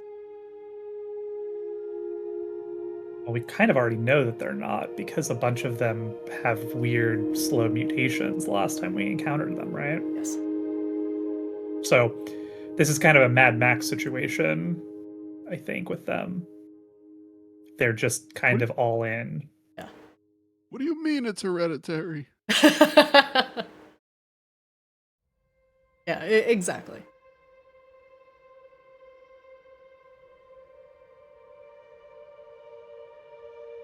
Now, there are a couple things about the slow that you do know, at least for Raine, that the Arborians did kind of slurp up some of that slow into themselves and then turn themselves into stone in order to wait out the slow until it becomes inert. That was going to take a very long time. You also know that Novus destroyed the ley lines to Magmara, so that there is just a pool of slow in Magmara. We know there's a pool of slow beneath Borealis, because it's contaminated the geothermic rift there. Correct. And the only thing really stimmying that is Prismata. Right.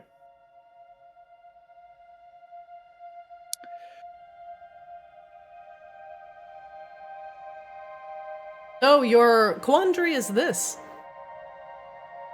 Grana does say that they are getting slow closer to Maginox, that they are bringing it in very slowly in very large quantities, that they are weaponizing. But she hasn't found any sort of battle plans or anything like that.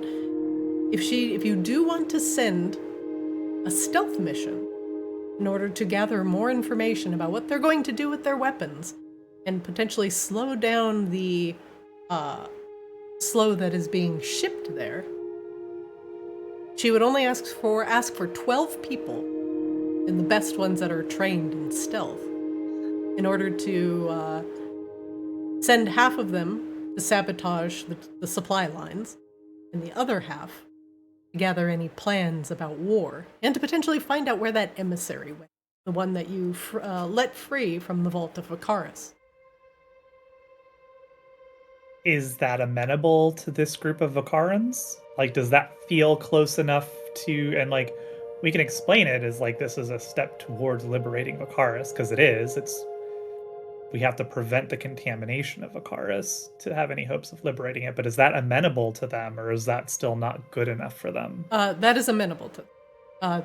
Even if they reclaim their homeland, they don't want it completely despoiled to a point where they can't live in it. Okay. Raine is happy to finance that. That sounds valuable. And was sort of what she was going to suggest to them regardless. But Grana will say that she cannot bring dragons on this. That's fine. We don't need to make dragons. Okay.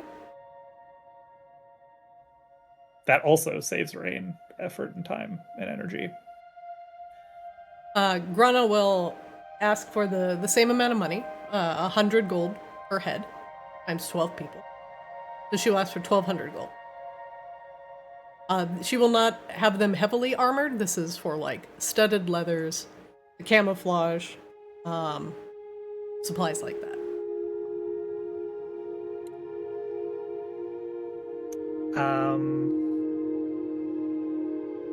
Would it be possible to send Raine back to the Audacity real quick, or is there a way to look at the stash in the Audacity from where we are on the map?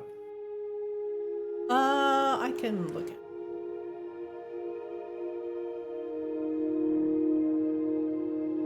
Is it in the lower tower or the upper tower? It's in Raine's room, so it's in the upper tower. I think that's how you have them named. It's at the foot of Raine's bed is where it is. You have 14,630 gold in there. Oh, I wanted to specifically look at items because I feel like there's some items in there that might be able to be beneficial. Yeah, I can pull Raine in this scene. Do they need a suit of adamantine armor? It might be antithetical to their purposes, but it could be fun. Yeah, ironically so. Cannot be crit. Clank, clank, clank.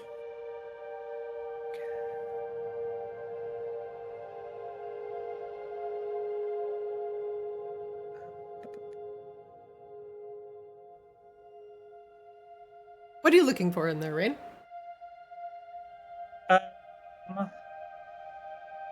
There's stealthy things in here that I was going to give to Grana to make her more effective at being the spy master.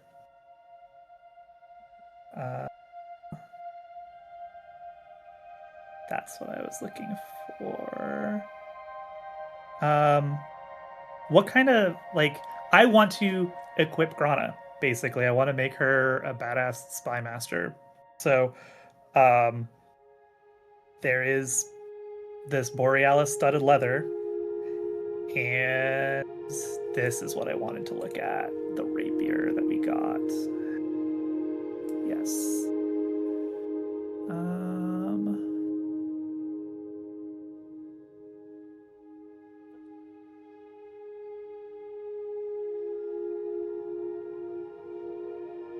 Yeah. Talk it out. Grana currently only has a short sword and studded leather armor on her.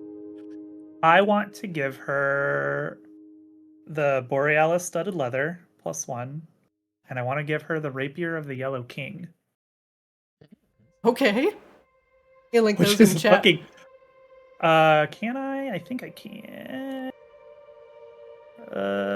Maybe if I hear, I have to take them. Let me take them. And boop boop.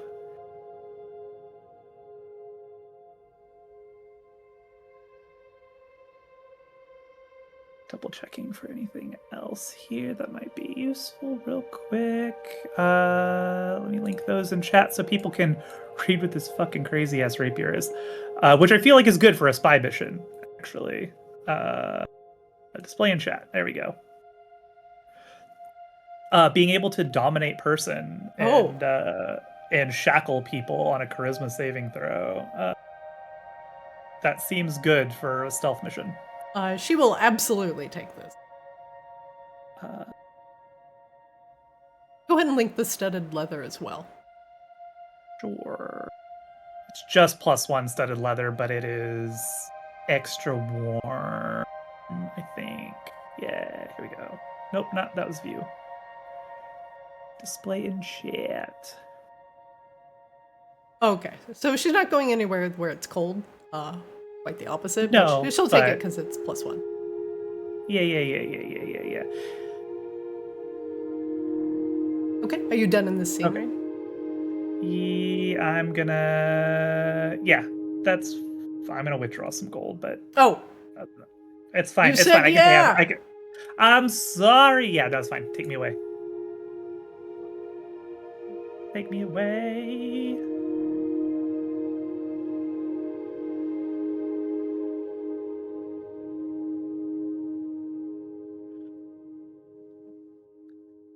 Okay.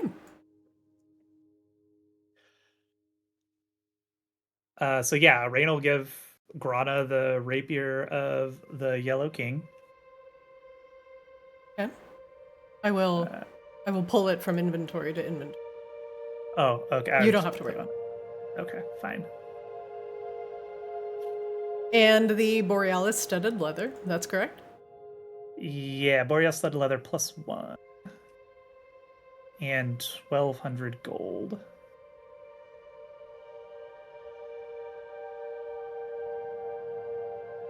And you know what? I have this ring of protection. I never use it. She can have this ring of protection too.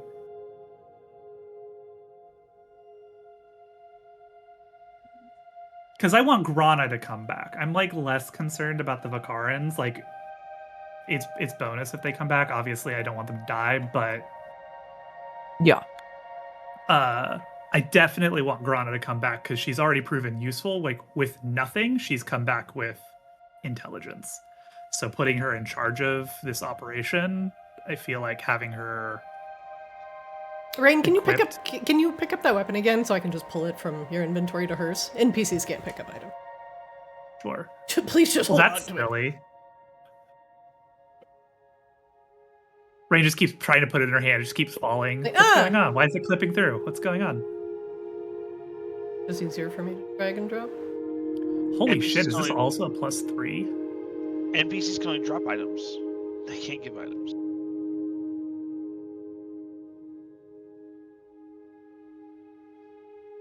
Wait, why does the Rapier of the Yellow King have a +13 to hit and Manaflow only has a +11? Oh, no, man. It has a +10 to hit on Grana. It has a +13 on Raine.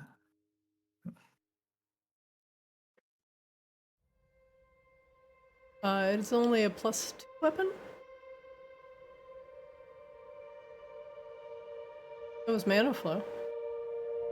Manaflow I thought should be a +3 now. Since it got upgraded. I don't know. We can figure that out later. It It's says not important. +2 in the description.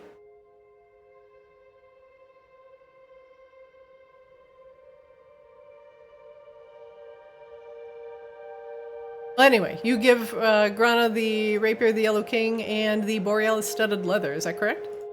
And the Ring of Protection. Okay. +1.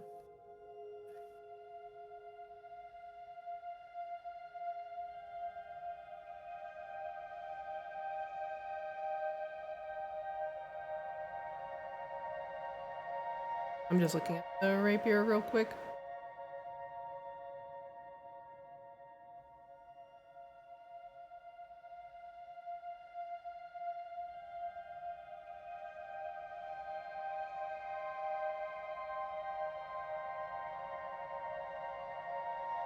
And the Ring of Protection.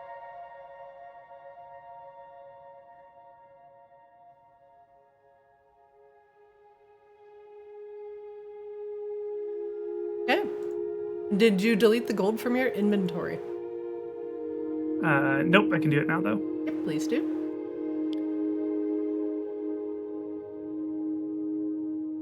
Done. Okay. Grana takes the items and the money. She will equip 12 Vakarans with relatively stealthy items. Take them down into Vakaris and attempt to slow down the imported slow from the Magmarans. She will also attempt to find the emissary and attempt to plead the case of Maginot. This is the. Sorry? Sorry. I was gonna say, this is the same chick who, like, beat the shit out of Grabella, right? Like, the only person who's ever really beating the crap out of Grabella one-on-one. Yes. So this is a pretty good investment. Yeah. All right, your chances of success have gone up significantly. Is Wangdoodle back? Yes. Are you alive? That's a relative statement. Are you okay to keep playing? If we visit your story? I'll give it a shot. Okay. Okay. What do you do with the information that Sick is ill?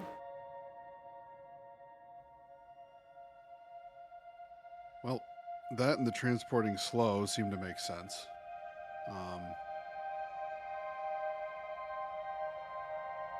Wangdoodle's kind of struggling a little bit because his brain keeps going to those runes. And then dragons are technically mortal.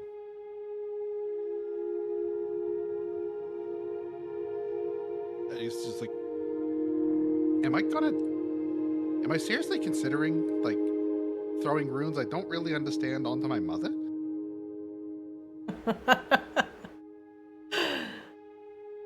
The mad scientist considers.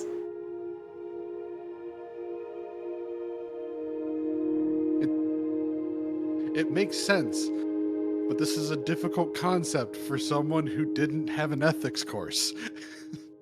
This is true. From what you learned in the Green Abishai, from their notes, you learned that the slow. Well, okay. So here, let me break this down. You've learned the slow is a combination of the spell plague and Tiamat's venom. The Green Abishai, his hypothesis was, if it is partly a venom, then an anti-venom can be developed.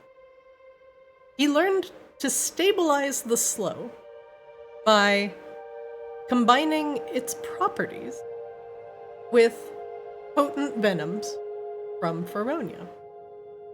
He also used it against, I shouldn't say against, but he also tested this theory on the White Abishai. You don't know how that conversation happened, but also concerning.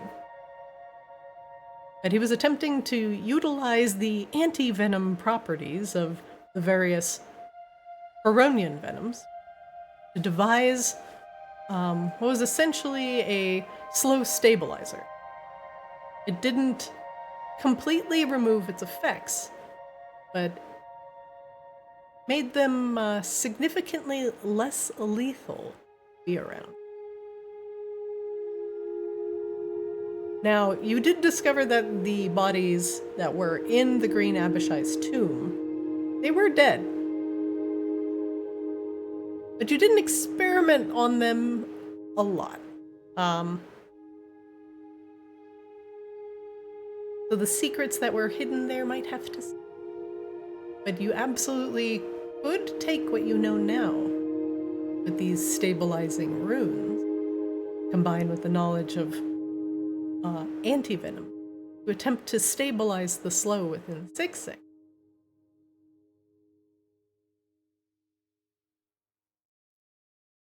So that would require finding a toxin that has properties against the slow, but minimal effects on its host. Or a poison so potent it rivals Tiamat's venom itself. A partly devised antivenom. Since most antivenoms are derivative of the venom themselves. You do have a gaggle of poisons at your disposal. And you are also no alchemist. This would just be pure science and vibes. We've done vibe science before. Throwing science at the wall until we create a super venom? Okay. Yes, essentially a super venom. Injected into Siksik with a combination of the slow. This will either stabilize or outright kill her. But either way, wild magic is definitely going to happen. Oh, don't tempt me with a good time. Oh, I'm tempting you with a great time.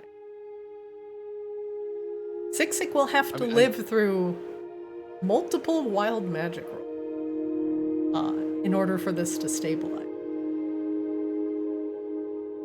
But you would need most of the venoms that your party has acquired from the Green Abishai's tomb, including the purple worm poison, any vials of poison that you have. You basically need to pour them all into a pot and get real nasty with it.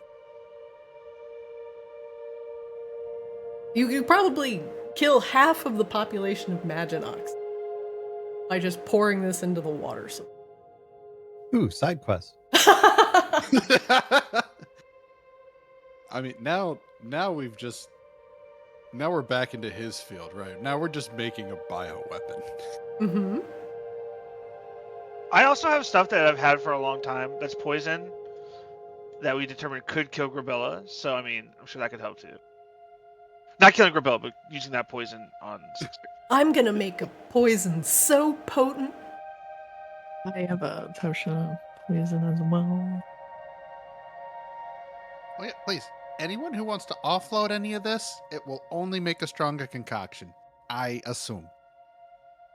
I don't know that I condone this course. I also of have action. this. In order to facilitate this discovery, and as proof of the Magmarans, Grana has brought you a small vial of slow. Wonderful, because hang on, don't I have a thing? Isn't this a great time for a thing I have? The potion of possibility. I think I have one. What is that? I have one of those too, I think.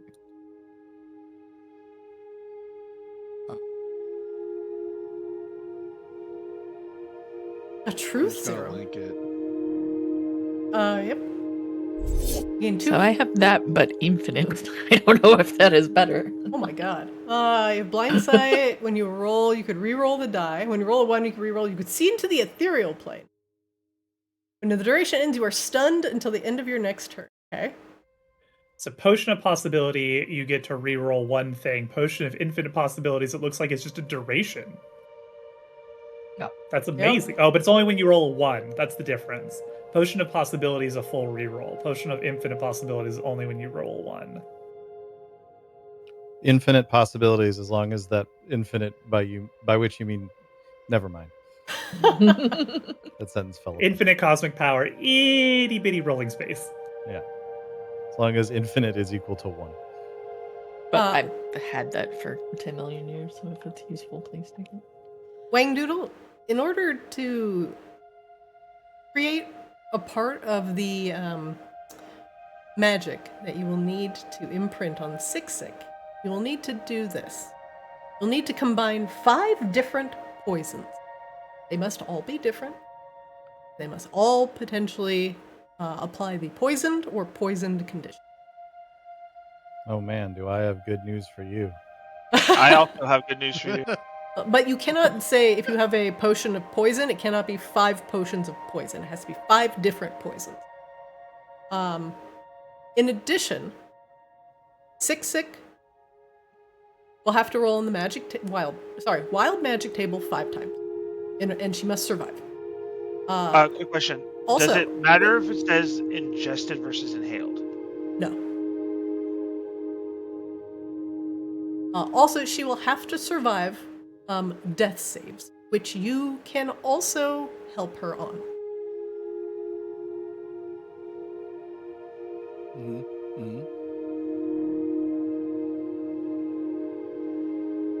However, if she survives, it will stabilize the slow for it. She will no longer be ill.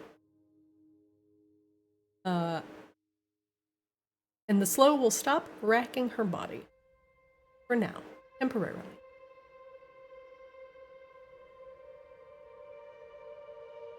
That is a lot of if for a temporary reprieve. You making the water of life here? What's going on? Yeah.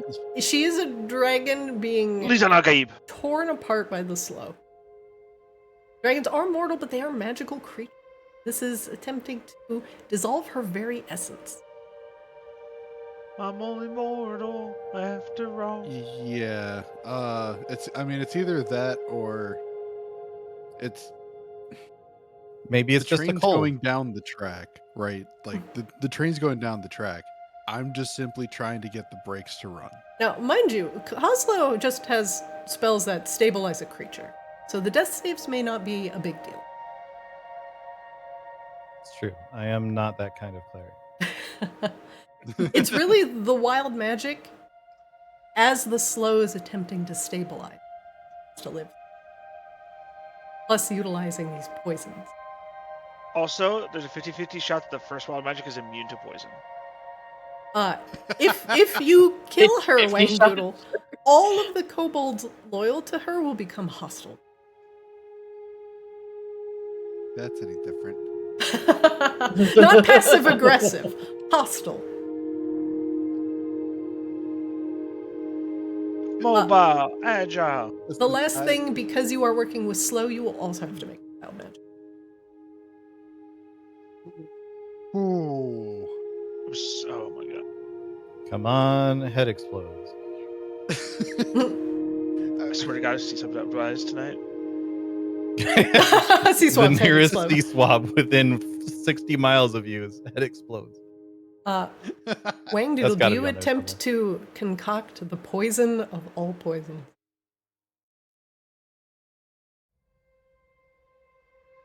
If she's okay with it, the information's going to be better than anything.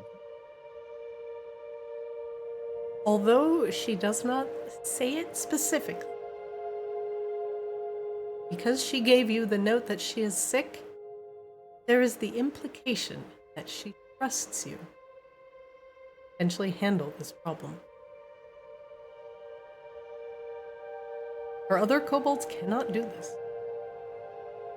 She does not understand what is happening. So she must truly be desperate. She has reached out to you.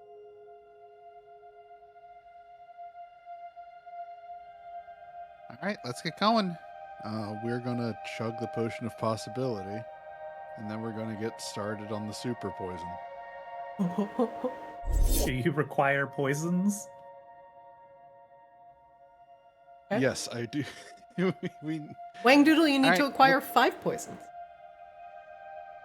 I have. Does an acid count? I have an acid. It must apply the poison or poisoned condition. I don't think it does. I have these. Okay, Sea Swab apparently has every poison. Acid does not count. What the shit? I have 2. That's not everyone. And I just have regular this. That is 3 different poisons. I have wyvern poison and purple worm poison, That would be but 5. neither applies the poison condition, but because they just do poison damage. That is acceptable. Okay. Or poison. I have a carrot that people put The us to sleep Corinthian with coma carrot? Yes. Oh my god. Here. I have a couple of other random venoms. This too. recipe does call for a mixing carrot. There you go. The icons aren't showing, but they're there right above Raine. If you want to grab them, Wang Doodle. Raine, you should reload. I also got kicked out, so. I did not. I am the gypsy one.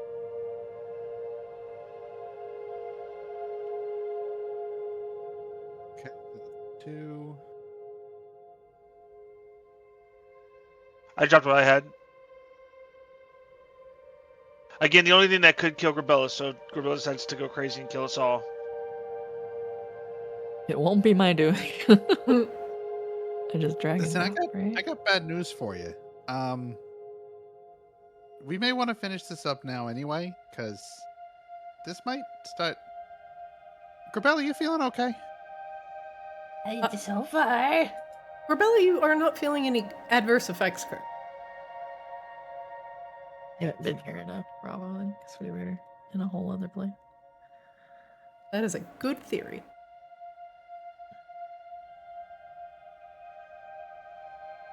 There's another theory that you are part Earth Ganassi. It seems like the slow affects them significantly less. Yeah, which makes sense.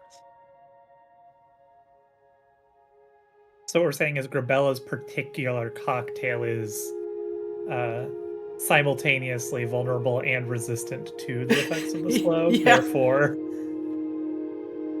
But most likely, just her being away from the material plane and from Maginox for a significant period of time, she has avoided most of the plague. so it's how I combat COVID. I just don't go around humans. Exactly. Yeah. Okay, fair enough. Wang Doodle. Have you acquired 5 poisons? I believe so. I'm reloading currently. Okay.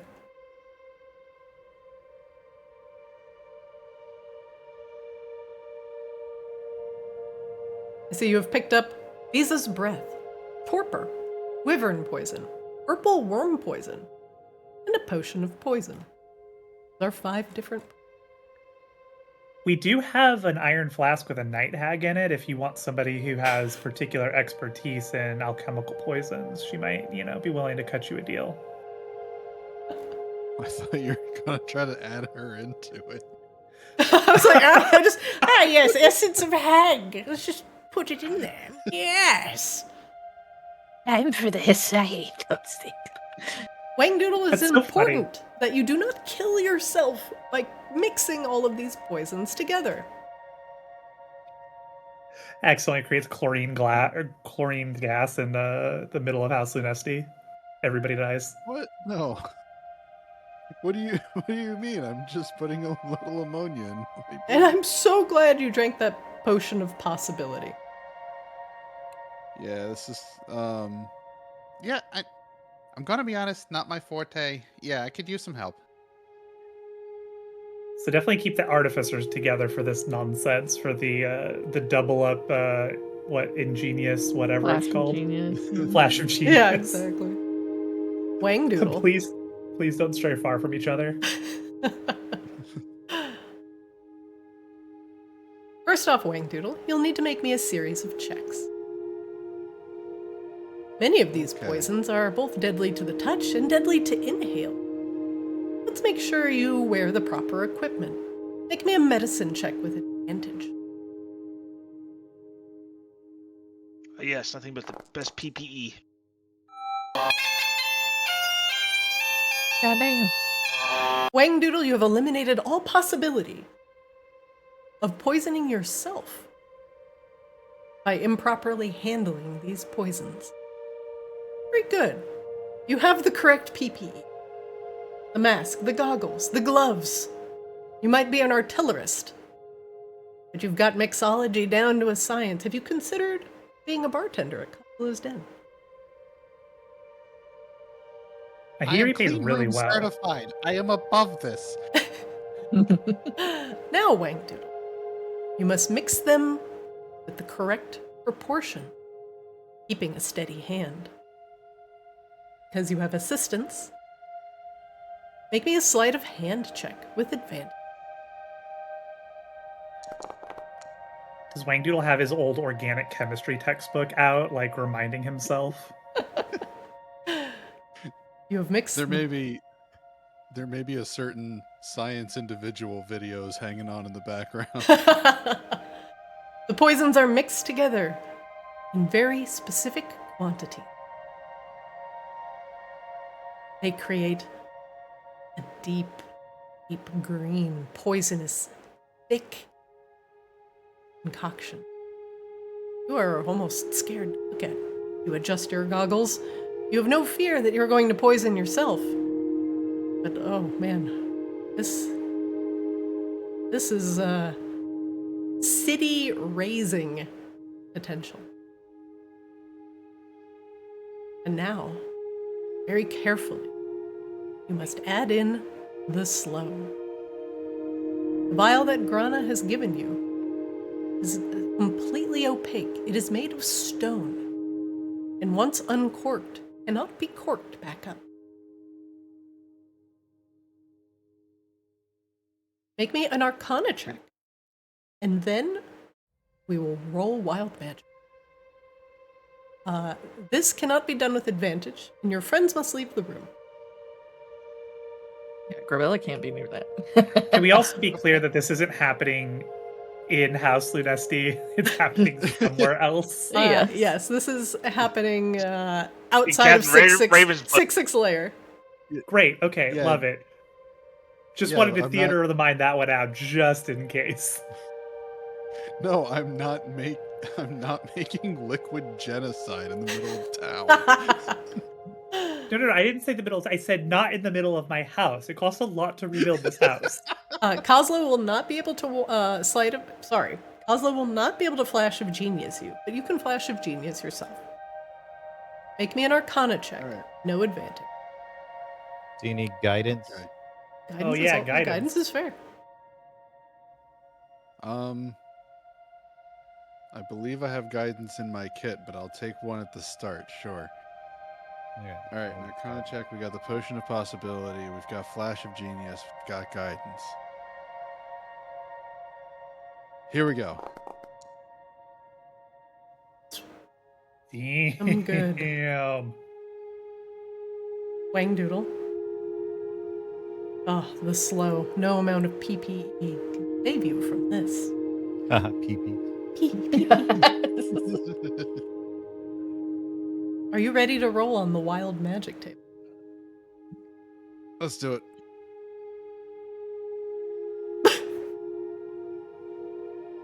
You itch at Amazing. your scales for a moment on your neck. As you uncork the slow, you feel a soft lump rise on the right side of your neck. As you scratch it, it's itchy. And then with your finger, you realize it has not one, but two nostrils. There's a thick, scaly mole on the side of your neck that looks like a nose.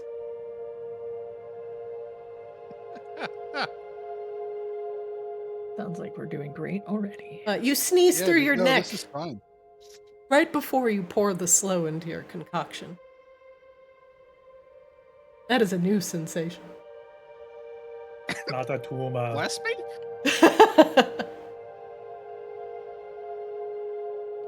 The concoction begins to roil and bubble and becomes jet black, a Vanta black, that nothing can see through and it doesn't reflect any.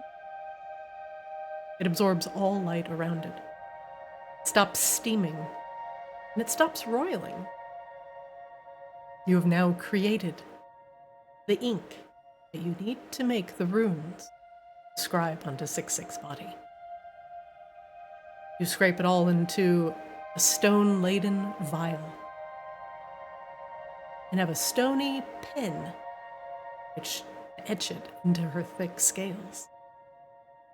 As you enter back into 6-6 den, she is curled up like a cat in the back of the room, her tail over her nose, in her draconic form, and you can see her body shivering, twitching, and one great blue eye opens up as you re-enter the room. With poisonous runic ink in one hand, and stony, tattoo-like implement in the other. Do you approach?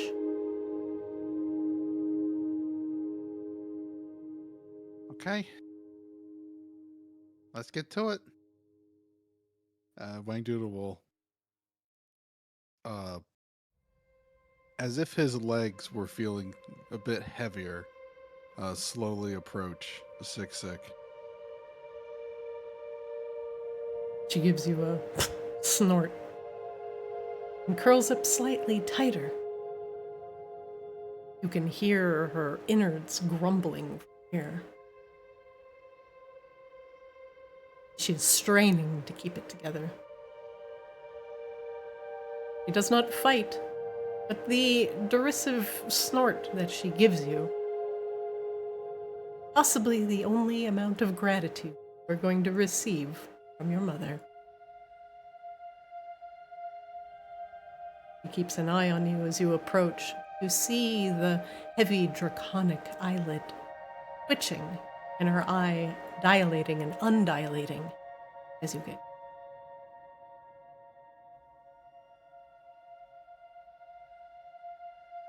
Wang Doodle takes a deep breath in and does his best to give Sixik his usual attitude. It's like, don't start getting soft on me now. What, you think I'm actually going to let you die like this? Come on.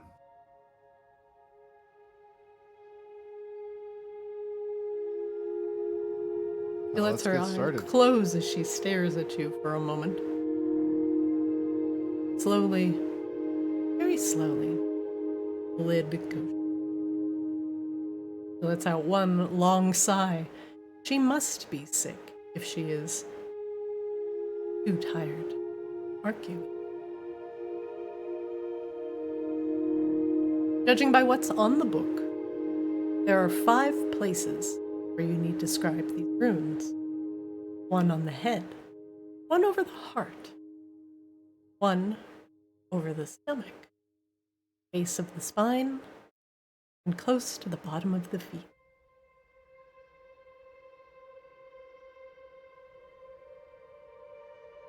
Where will you scribe first? Each will accompany a wild magic roll.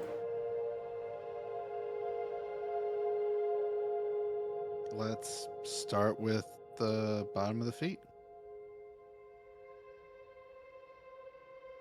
You begin to scratch the runes around her ankles. Like a tattoo, it must go through the scales, skin below. She lets out a pained cry. You do so. Does not pull away, and gives you only the slightest snap of her teeth. Argument.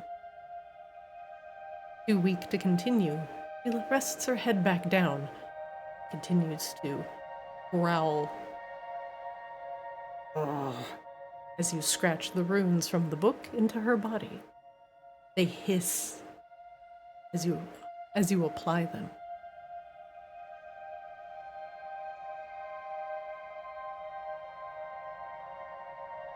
A terrible smell wafts into the cavern. That's sulfur? Did she? No, she couldn't have. No, it's all in the name of medicine, right? Surely a little,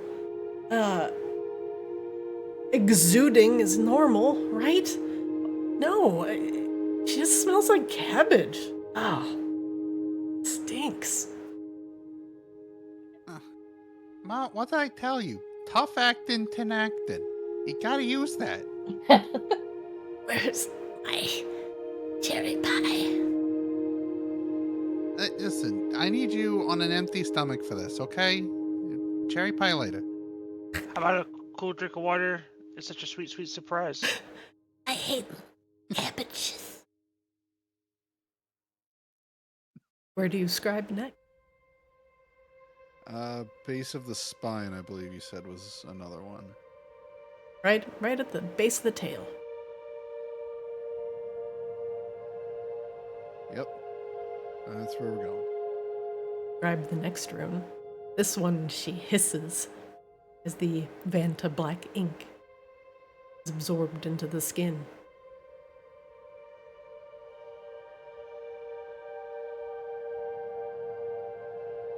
Hold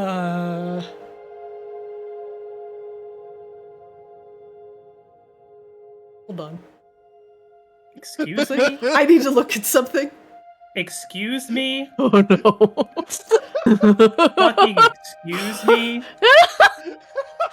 I need to look at something. This is between Is it Raine's origin it's story that you need to between look at? Raine and Alara. Oh, I have a fuck. shaman. I don't think that counts, unfortunately. No, it has to be a wizard. Ooh, sorcerer saved. Is Alara actually a wizard? That's what I'm checking. Oh, okay. Yeah, because like Catherine's a druid. Catherine's a druid, yeah. Shar is a sorceress. Shar is and a not sorceress. more powerful than Raine. Hey, at least we know she can't later say that some nondescript NPC is actually a super strong wizard later. Because we're like, no, because they would have turned into a demon. That's true. If this does happen, I guess you're right. Thanks for the silver lining, Swab. That's why they call me Silver Lining Swab.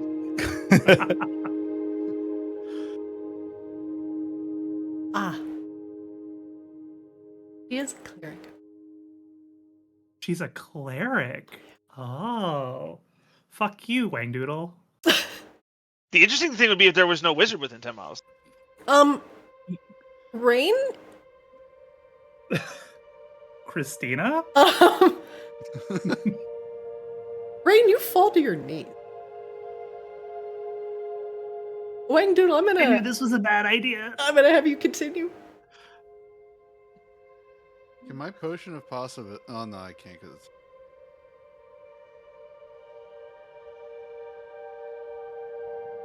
Raine, you gain a new subtype. Oh boy. Oh boy. There's no way I can. If only I had all my soul coins to give to my queen so she could become stronger. Does this come with fire immunity? You could be like me and they can hit you with stuff. Can I, like, siphon Call of the Inferno through Raine to have demons that for sure follow me? No, but if you have any sort of controlled demon spell, it would now work on Raine. Let me see, hold on. Raine, while Wangdoodle is doing this, are you guys all outside of 66 Den? I'm still in, like, the House You should Lunesti screen. Oh yeah, this is Yeah, all we're- theater we're- of the mind right now. We're theater. Oh, yeah. Because I these would are say all. that I stepped out. I stepped out when it was like, oh, we should all step out when they do the poison. And I've been, like, outside, like, having a cigarette. Okay. Rebella's like probably the furthest away for safety purposes. Okay. I feel like Raine would be there, if not, even if everybody else wasn't, because it's sick, and Raine actually. No, you say likes Raine was sick. 11 miles away doing something. I could be that way, but She was I there don't for think the so. wedding and stuff. Yeah. Yeah. No, I know. I don't like Raine doesn't like this whole plan. Drew as the players like, whatever, let's do it, right? But like Raine doesn't love this whole plan and also really likes 6-6. So I don't think she would be very far away in case there was something she could do to help. Like, call on her demonic masters. Oh my god, Jada Proudmore's a dreadlord. I just have Literally. I just have infernal resistance. I do not have anything for, like, charming a demon. While you guys hear the echoing roars of Sick within the cave, Grabella, you're kind of out a ways because you're just looking at the environment, but staying away from the effects of the slow, as you would probably be the most affected by it. But Raine cries out from behind you. And Seaswab and Kozlo, you both see Raine fall to her knees and put her hands on her head. And suddenly, two very large curled horns appear from her head and begin to out around her ear, kind of like ram's horn. Her skin becomes darkened shade, midnight blue. Raine, you feel your teeth sharpen fangs. You feel the horns split from your skull. You feel a tail burst out of the seams of your pants.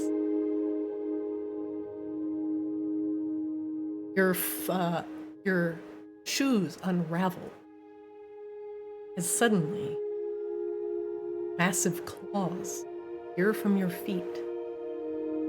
Actually, you know what? They You shake off your shoes and you find that your feet have become cloven. No, not my feet. Not the toes. Wings burst from your back, bat-like and leathery. Kozlo and Seeswab, you look on in horror as Raine transforms before your very eye. Wangdoodle, you do not know this is happening. Where do you scribe next?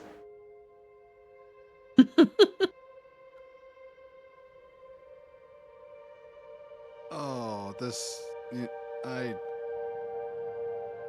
I hate every decision except every one I have to make.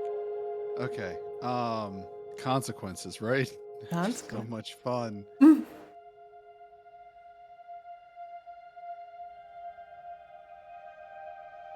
Her head. The chompy part.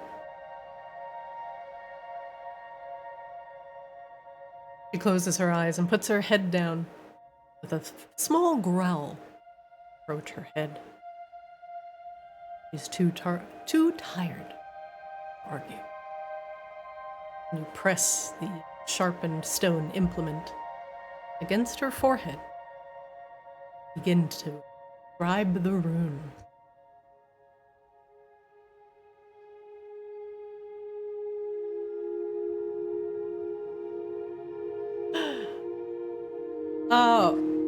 Wangdoodle, as you're doing this, you let out a meow. For no reason.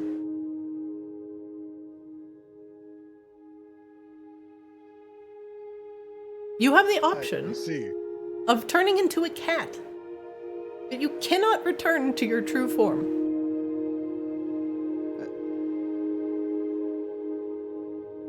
I think we're gonna hold on to that for later. One-time get out of existence free card. One-time cat. Sure. Wangdoodle retirement plan in a One-time cat or anytime chair. That chair's looking real good for Raine right about now. The last one is on her stomach. Okay. Get to it. She rolls over weakly. You hear her stomach growling. I like how none of these rolls have affected Sick. Oh. Yeah. She smells of cabbage. She smells I'm bad. sorry. Until okay. Wangdoodle's next birthday.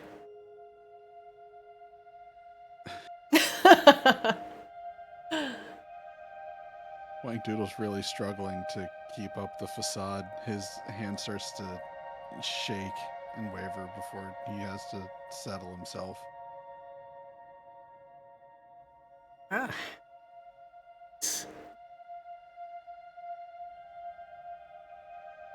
Go on. It's the ritual. If I do this, I need you to pull through. I need it, Ma. I trust. We're always smartest, the one have taken. Too smart. Smart enough to defy me. Smart enough. Think first.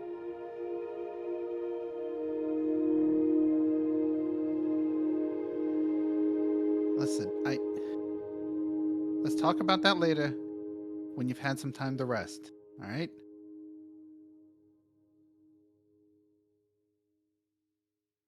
Give me stinking meat.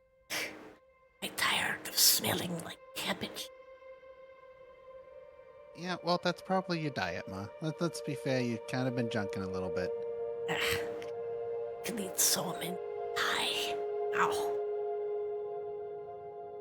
After you rest, and after I finish this. After done. Bring me pie. It's As many as you can eat, Ma. Promise.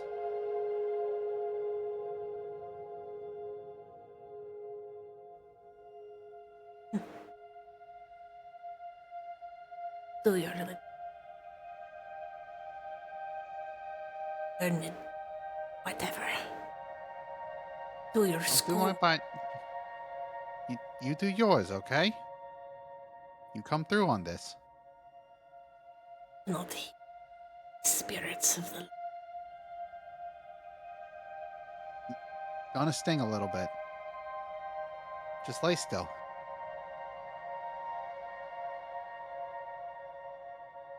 You scribe the last word.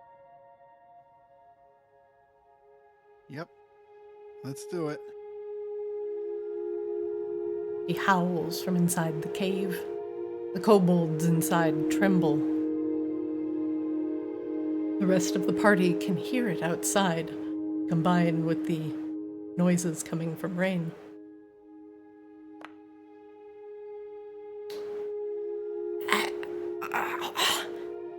Sik vomits, bright blue and liquid. Hits the ground and sizzles, dissolving the stone.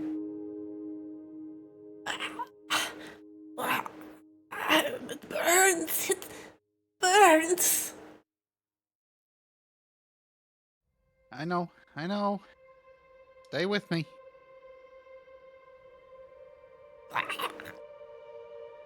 She horks again, makes pock-marked, bubbling sounds as it hits the stone.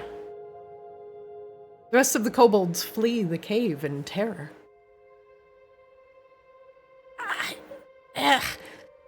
Oh, it feels worse. This might be in 6.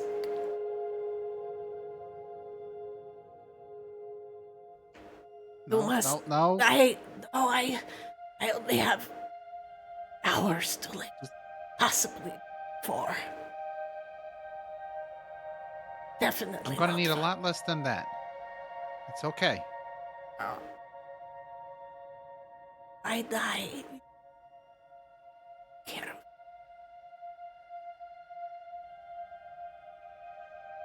Make them. I'll make Big sure the smart. slow never touches him.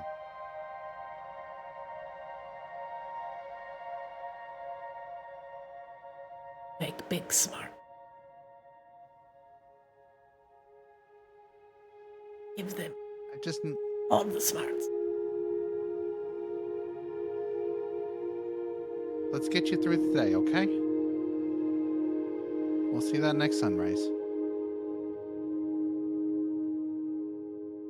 The next 4 hours are arduous as she begins to make death save, as the slow is slowly stabilizing her body.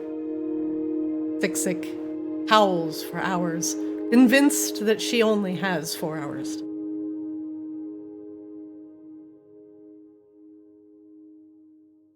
She will now make some death save.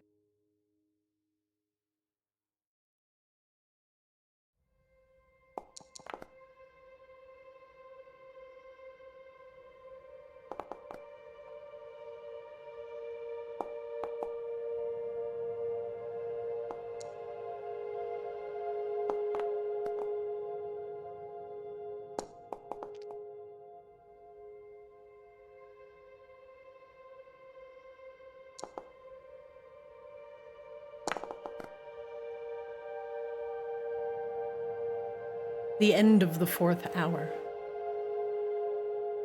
She vomits again and goes still. Her heart has stopped beating.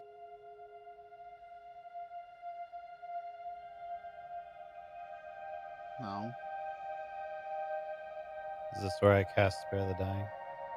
Absolutely. Kozlo casts Spare the Dying.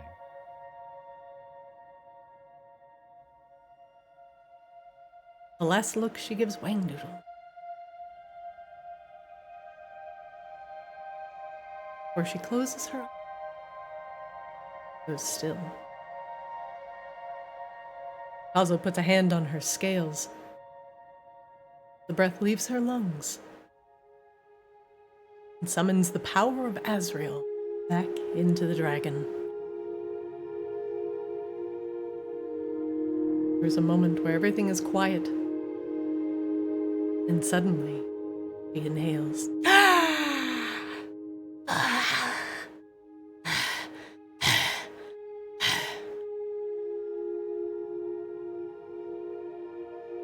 I'm alive. Hey. Oh, terrible. A week. Yeah? Better. Okay. I'm gonna need you to rest. I'll start getting those pies together for you, okay? Yes, do it. Promised. Bring me pie. I am so hungry. I could eat 100. 100 pies coming up, Ma. Why do I still smell cabbage? That's a you problem. I understand you're gonna need assistance for a while, but that is a you problem, Ma. Well,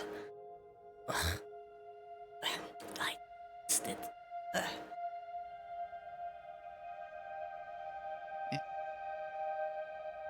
We'll handle that. You know what? Some of the. Hey, you. Langdua like calling to some of the kobolds Who, that me? may still be skittering around. You. Me? She reeks. Get it cleaned up. Oh, what?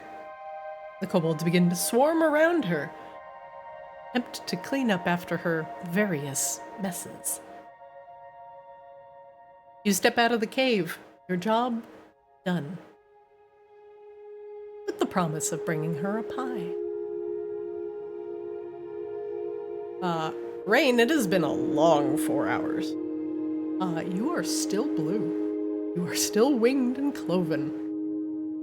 You just look like a very unique version of yourself.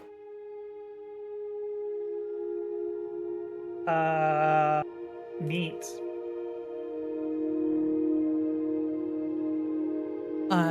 You step out of the cave and you see blue Raine.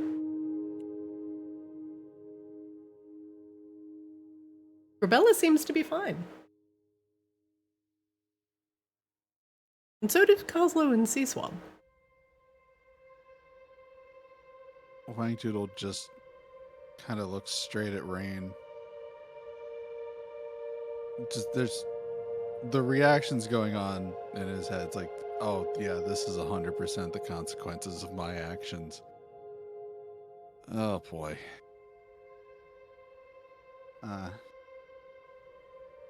She's gonna be okay.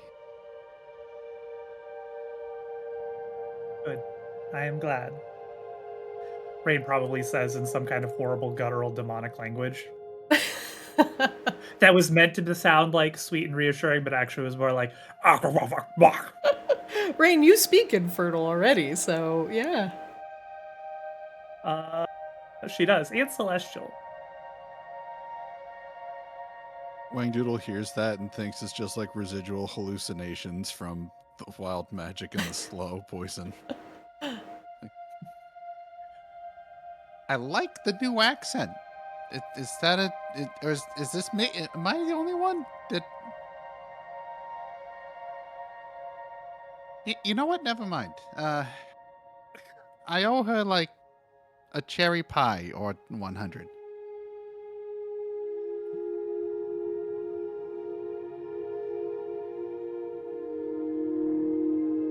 Raine, you hear new voices back of you.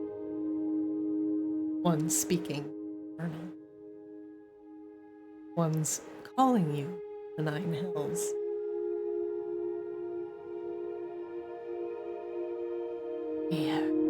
Free her. They insist freeing Tiamat. You do not have to listen. They are persistent. They insist upon themselves. Kozlo, Grabella, Seaswab, you all return to the front of the cave. And see, Raine has not changed back yet. She stands there in the snow with wings and cloven hooves, and horns that curl around her head.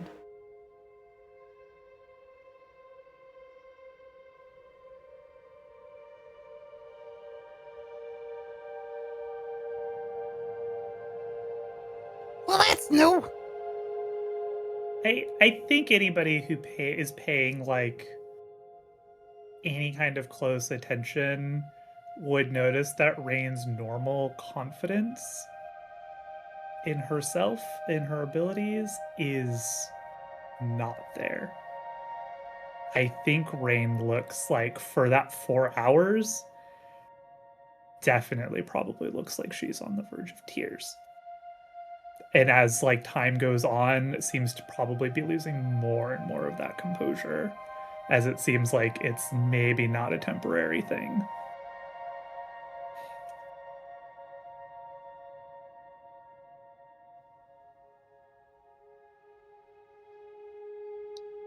It does not go away.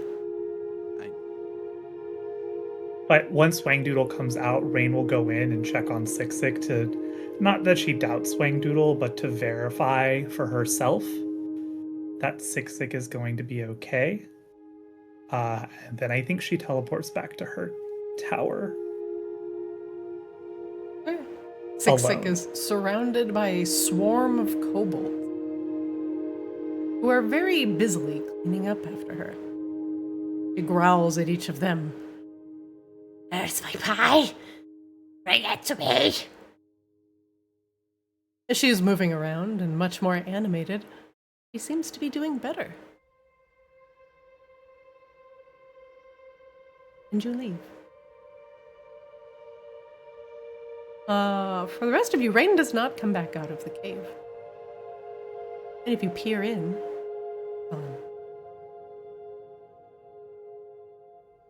you return back to House Lunesti, thinking that merely maybe she just took the quick way home.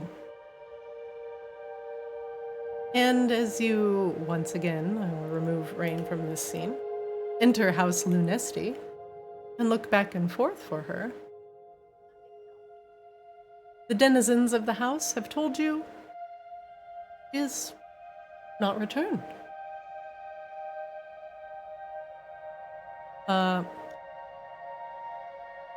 At the commotion, Eris comes down.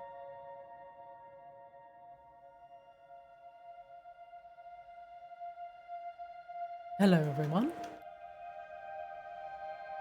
He looks around. Where is Raine? How did everything go with Sik?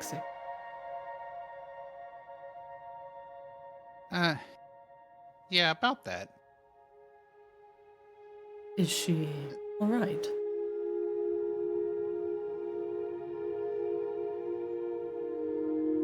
There's no easy way for me to say this.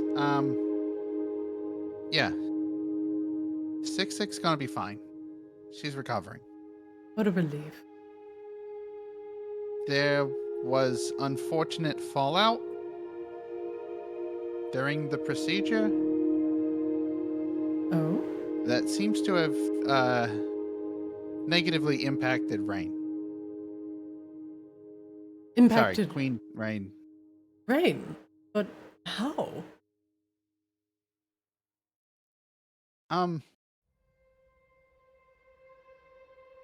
Well, I she Wangdoodle's really struggling here. She's blue now. She's blue. And has horns and wings.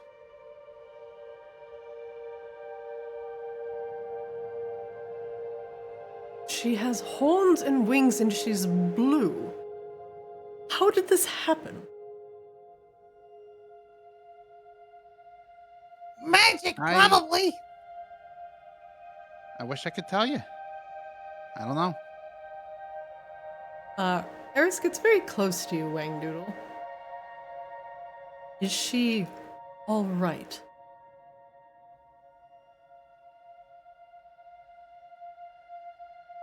Wangdoodle removes his goggles from his face briefly Looks at the king. I cannot say with certainty if she's all right or not. I haven't seen her since she went to check on Sick in the cave. I don't think any of us have. I want to say she's fine, but I can't tell you that with any confidence. He says through gritted teeth. I ask that you find her and bring her here. She has been negatively affected by the slow. Must ensure. Okay. What you say is true. Merely her form has changed. Then you must reassure her that things will be all right. There's something else going on with her. Something that has brought harm to her. He stares at Wang Doodle for a very long second.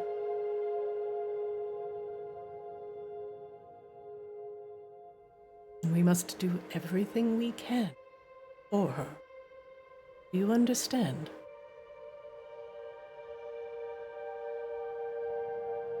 Find her and bring her here. Wang Doodle takes a second. Understood, Your Majesty.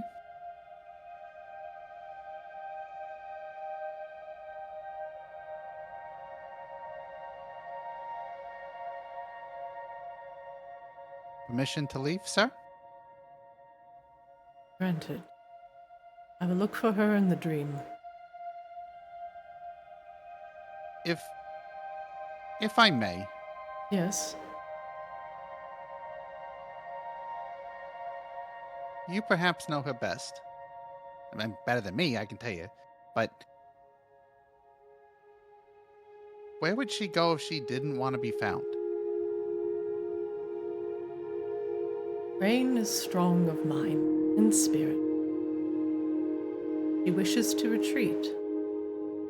She would retreat into her own mind, a place where she feels safest, strongest.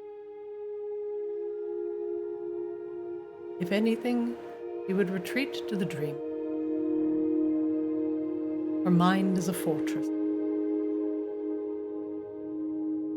There would be no safer place that I could think of.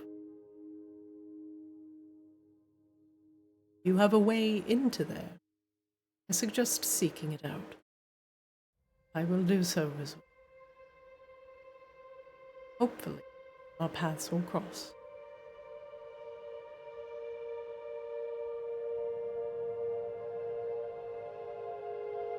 Wang Doodle turns to the rest of the group. Okay, I guess we get started.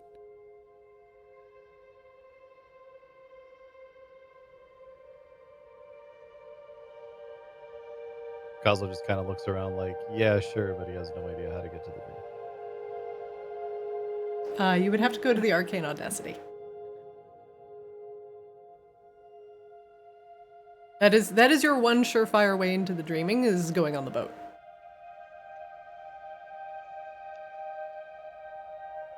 Yeah, all right then, let's go.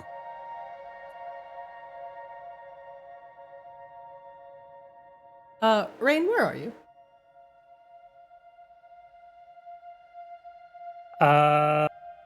She is almost certainly teleported directly to the top of her tower and is aggressively studying her condition, like probably borderline frantically. 1 second.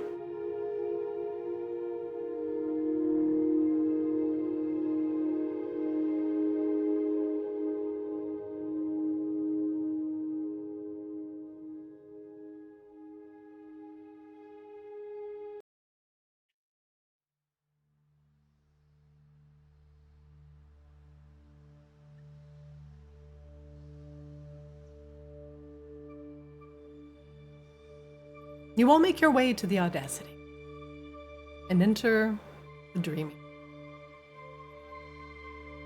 There are things out of place as it looks like Raine has stormed through the area in a frantic rush. Some bits of furniture are nudged askew,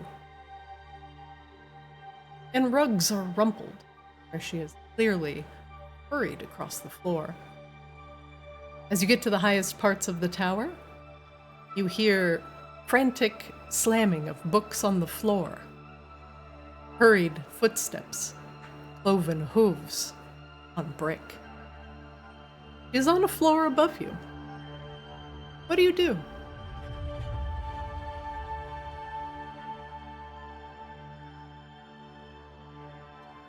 Sounds like she's further up.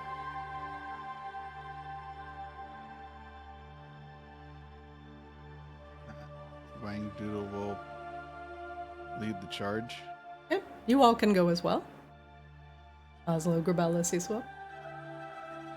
That's down. She's up the stairs.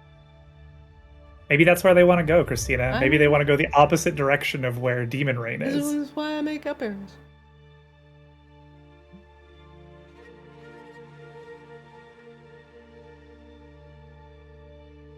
You have to go on the stairs.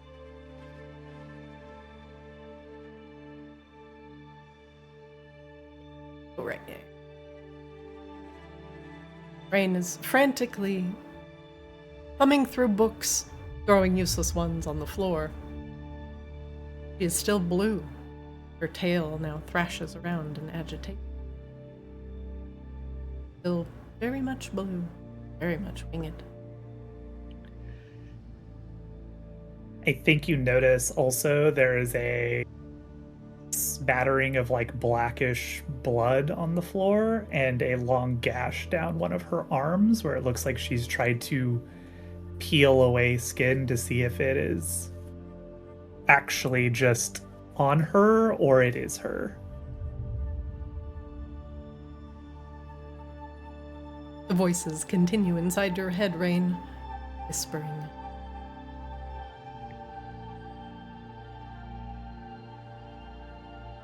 You're one, you're hers. I am nobody's. Raine says this aloud as you all climb up the steps. What do you do?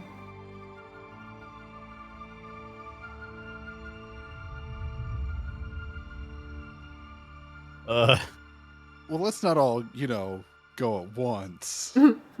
This is far out of Grabella's depth. She's there to be supportive, but she's not going to be able to actually help in any way.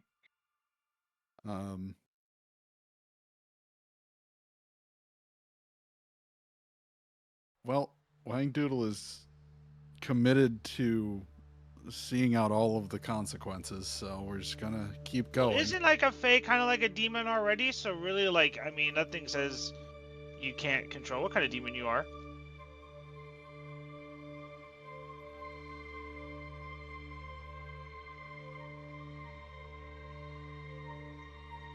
I'm not sure on this. Judges? Kill them. Sacrifice them in the name of Tiamat.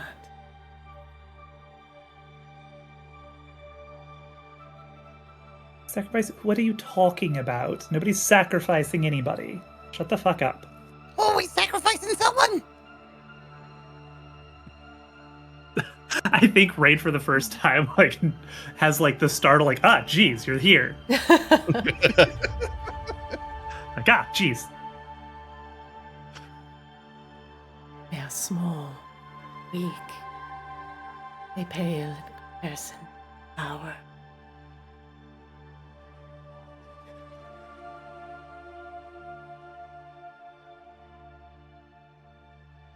Oh,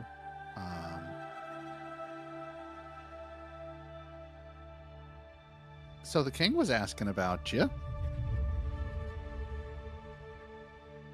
Huh? Rain says absentmindedly as she flips through a book. Are you okay if we tell him that we found you and that you're studying? You want some alone time? Raine just kind of turns to you with her full fucking horn face. I don't think I'm fine. Okay. Where do you want me to start adding research? What can I do to help? Well, there's some scrolls over there on the floor about transmogrification. Start there. See if you can find anything about alteration that goes more than skin deep. You got it. Bella would go volunteer to go find her husband and let him know what's going on. And Raine will actually go over to her Iron Maiden. And she will open it up. Probably for the first time with anybody around, ever. What's inside it? Just- Besides spikes. That's where her clone is. She wants to see if her clone has also been altered. It has not. Or if... Okay. Just okay. That's some good news. And she closes it. Anybody who looked in there just sees like a exact replica of Raine asleep in an Iron Maiden, like completely like nude cloned form of herself. Oh, Jesus! Sorry, I didn't mean to look at you. Real doll. I take my cup. Not wrong, necessarily.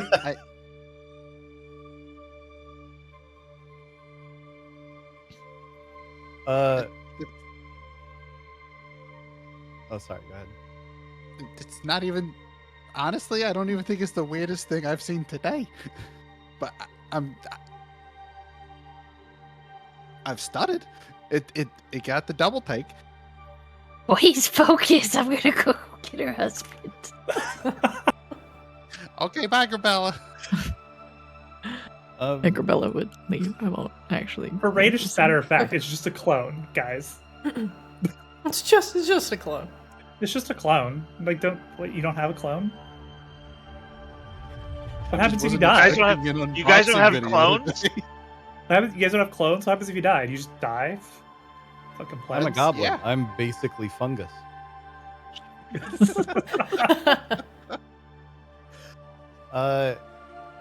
Kozlo has Devil's Sight. I don't think it gives any benefits of like anything other than this particular like magical darkness. But is there anything about Raine that I would see differently? She is currently wreathed, like a very subtle tendrils of shadow are like wrapped around her. C-Swab, if you get close enough to her, you can see very similar things. They're like very wispy bits of shadow kind of emanating off of her body.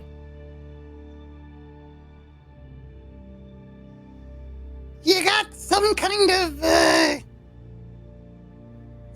stank on you. Kozlo and C-Swab, make me an Arcana check. Raine, you can too. Yours is with disadvantage. Oh shit.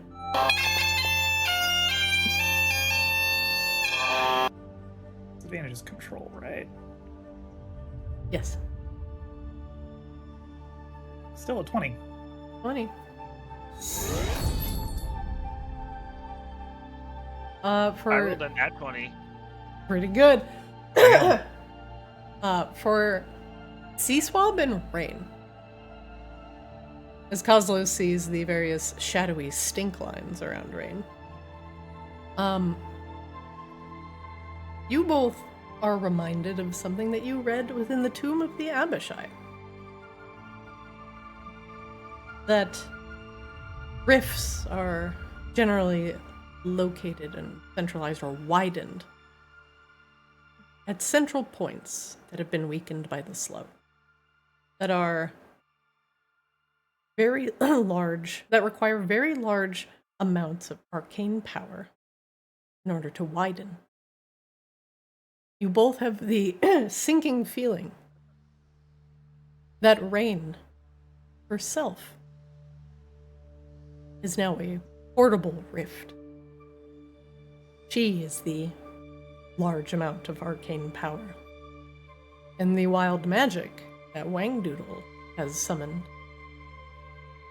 Just the push that it needed in order to seep through. But a demon hasn't just possessed Raine and slithered through a portal, which is the traditional way of happening. The demon has sensed this rift and gone through, thinking it a portal on the other side. Their form actually meshed Raine's. Raine still has full control of her faculties.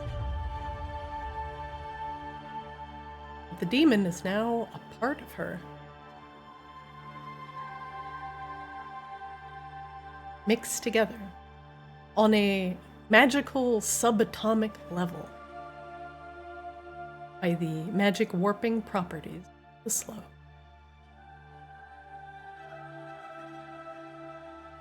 Is there any way I would know if C-Swab would know from that information whether or not there's like a way for Raine to kind of like assert control over the demon while it's in her body, or is it sort of like, I'm not sure about that, but maybe that's something you could work on?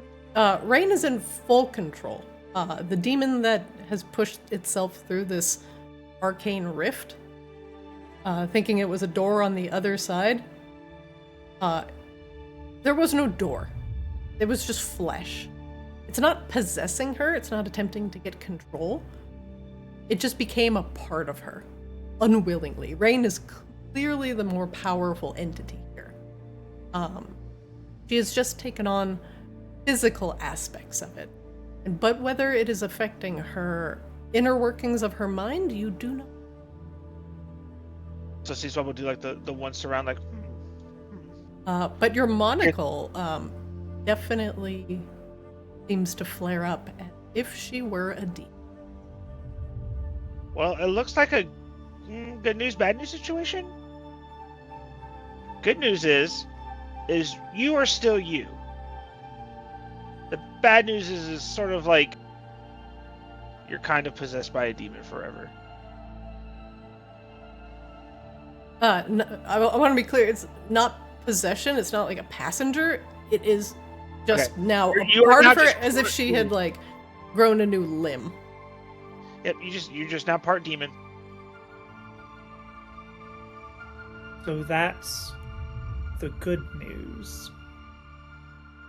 Well, I mean, considering that it could have been like a demon like taking over you and all of your faculties and you not even being you anymore, yeah, I'd say so. Tell that all the voices in my head that are trying to insist me to do demony things, like sacrifice you. The good news also on that part is we worked with the guy Azrael before, and he kind of had the same situation, or they kind of had the same situation. So this is nothing new for us. If you can, I mean, we were always a big fan of the one named Tanner.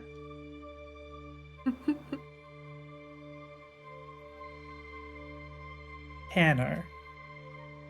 I'm just trying to crack a joke. That was bad. Oh, okay. Yeah, so because this is funny to you. This is a big joke. It's not a big joke, but I mean, there's really nothing we can do.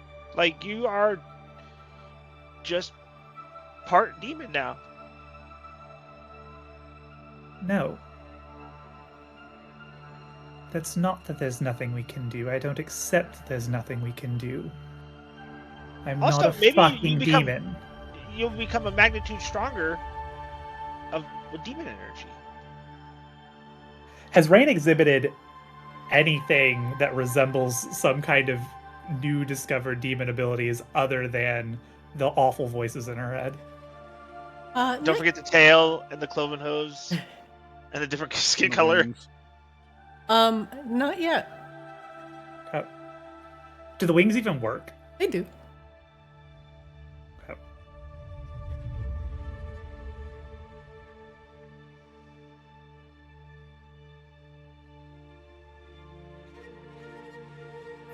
But with this information from C-Swab, so there is some other entity fused with me in some capacity?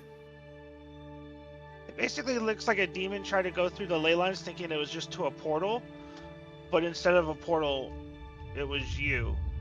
And because you're not a portal, it like fused into your being. Grabella, do you still have your horn? Yeah, that's exactly what I was thinking. If I'm back, then yes. I went to go tell your husband that we had found you. Yeah, we'll see. That thing can show residences, right? It can make them visible? I think so. Yeah. Isn't that one of the things it does? It like reveals resonances? Okay. Could you give your horn a toot? Where is it in my inventory? Please?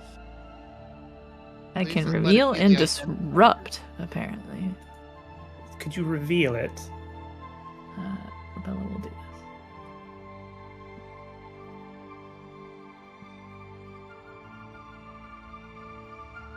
All right, Grabella, what are you doing? Blowing the horns are revealed.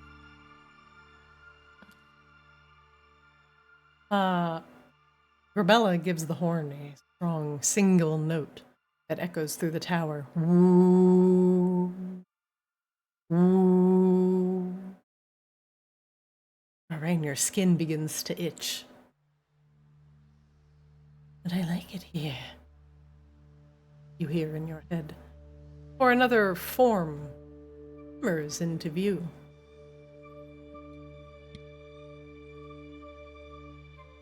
Raine can see it. Mm-hmm. Raine casts banishment on it. It is a succubus. Blue one.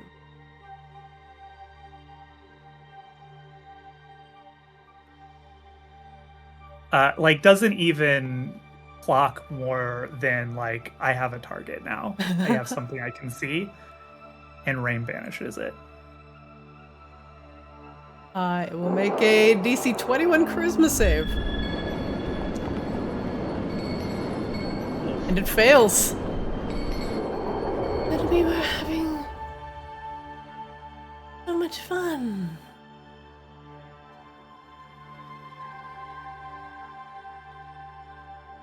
Shimmers out of view.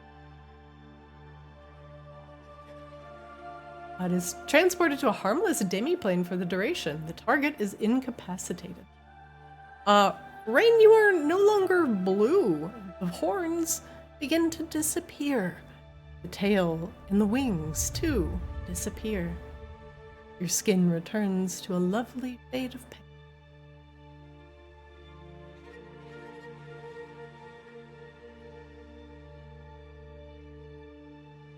Since it's a fiend, actually, it goes to a random location on a plane associated with its creature type.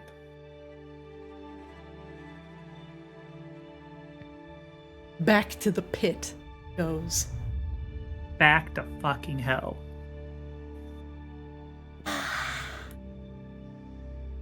Hey, look at that! We did it!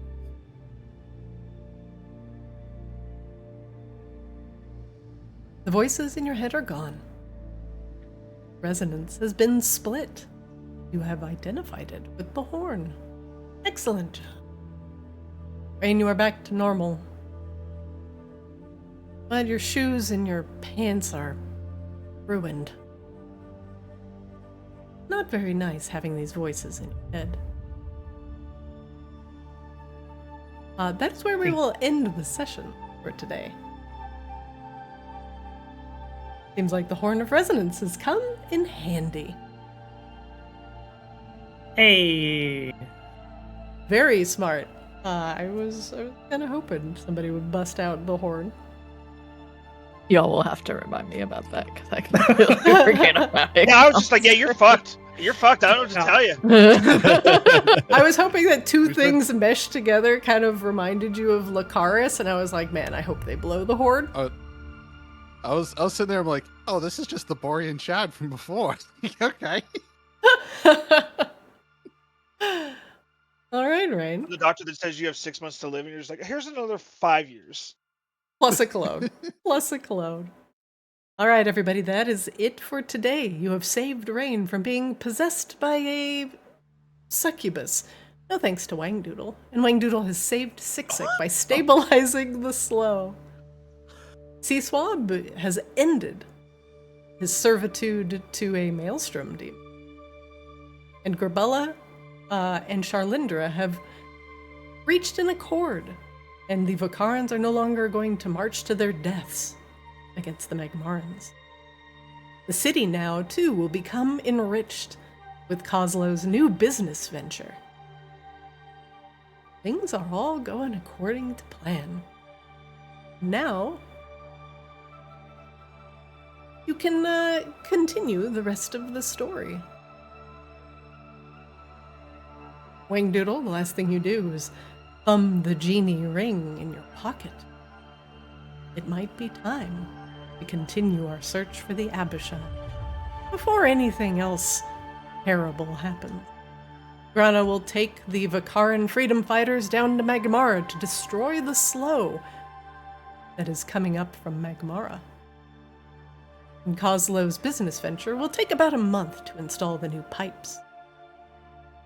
Raine has narrowly missed being possessed, or occupied by a demon, entwined with a demon, thanks to some quick thinking.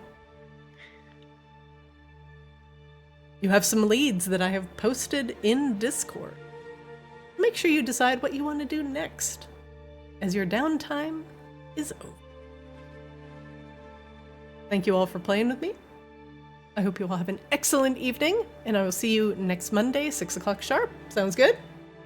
All right. Yeah. All right, everybody. Have a Night, good night. Feel everybody. better. Feel better, Wangdoodle. Bye. Feel better, Wangdoodle. Yeah, we're starting to get a fever. It's that time of year. Not God again, damn it. no. Oh. All right, rest Stop up. it. Be Make your all good slow on Monday. concoction. Yeah, drink the potion of possibility. Is it possible for Wangdoodle not get sick next week? Find out. All right, everybody. Have a good night. Hey, Chad. Bye. All right, Arctis. That is it for today. Thanks for watching, everybody. If you want to catch up on the lore or some previous sessions, head on over to YouTube. We are a small YouTube channel. All your likes and subs are greatly appreciated. We're over at Arctis DD! YouTube for the link in chat. Just want bite-sized parts of our sessions? Head on over to Play Arctis on Twitter, TikTok, and X, where you can catch 1-minute shorts of our content. Want to support Arctis? Spend one minute of your time and give a video a like. I'll love you forever. I'm your DM, Zarina. Hey, thanks for hanging out. We have narrowly avoided... Oh my gosh, my throat is killing me today. We have narrowly avoided turning Raine into a demon. And running a city is harder than it looks. We will continue with the main plot next week. It's enough fucking around, I think. Thanks for watching. Thanks for hanging out in chat. Stay healthy. Stay safe. Shout out to everybody in chat, etc. Thank you for the resub, Goose. Thanks for hanging out. 2020 site. Happy New Year. Happy New Year. And C999. Slapper to make sure. That's the only good option. You might slap back. Thanks for watching, everybody. Thanks for hanging out. And I hope to see you next time.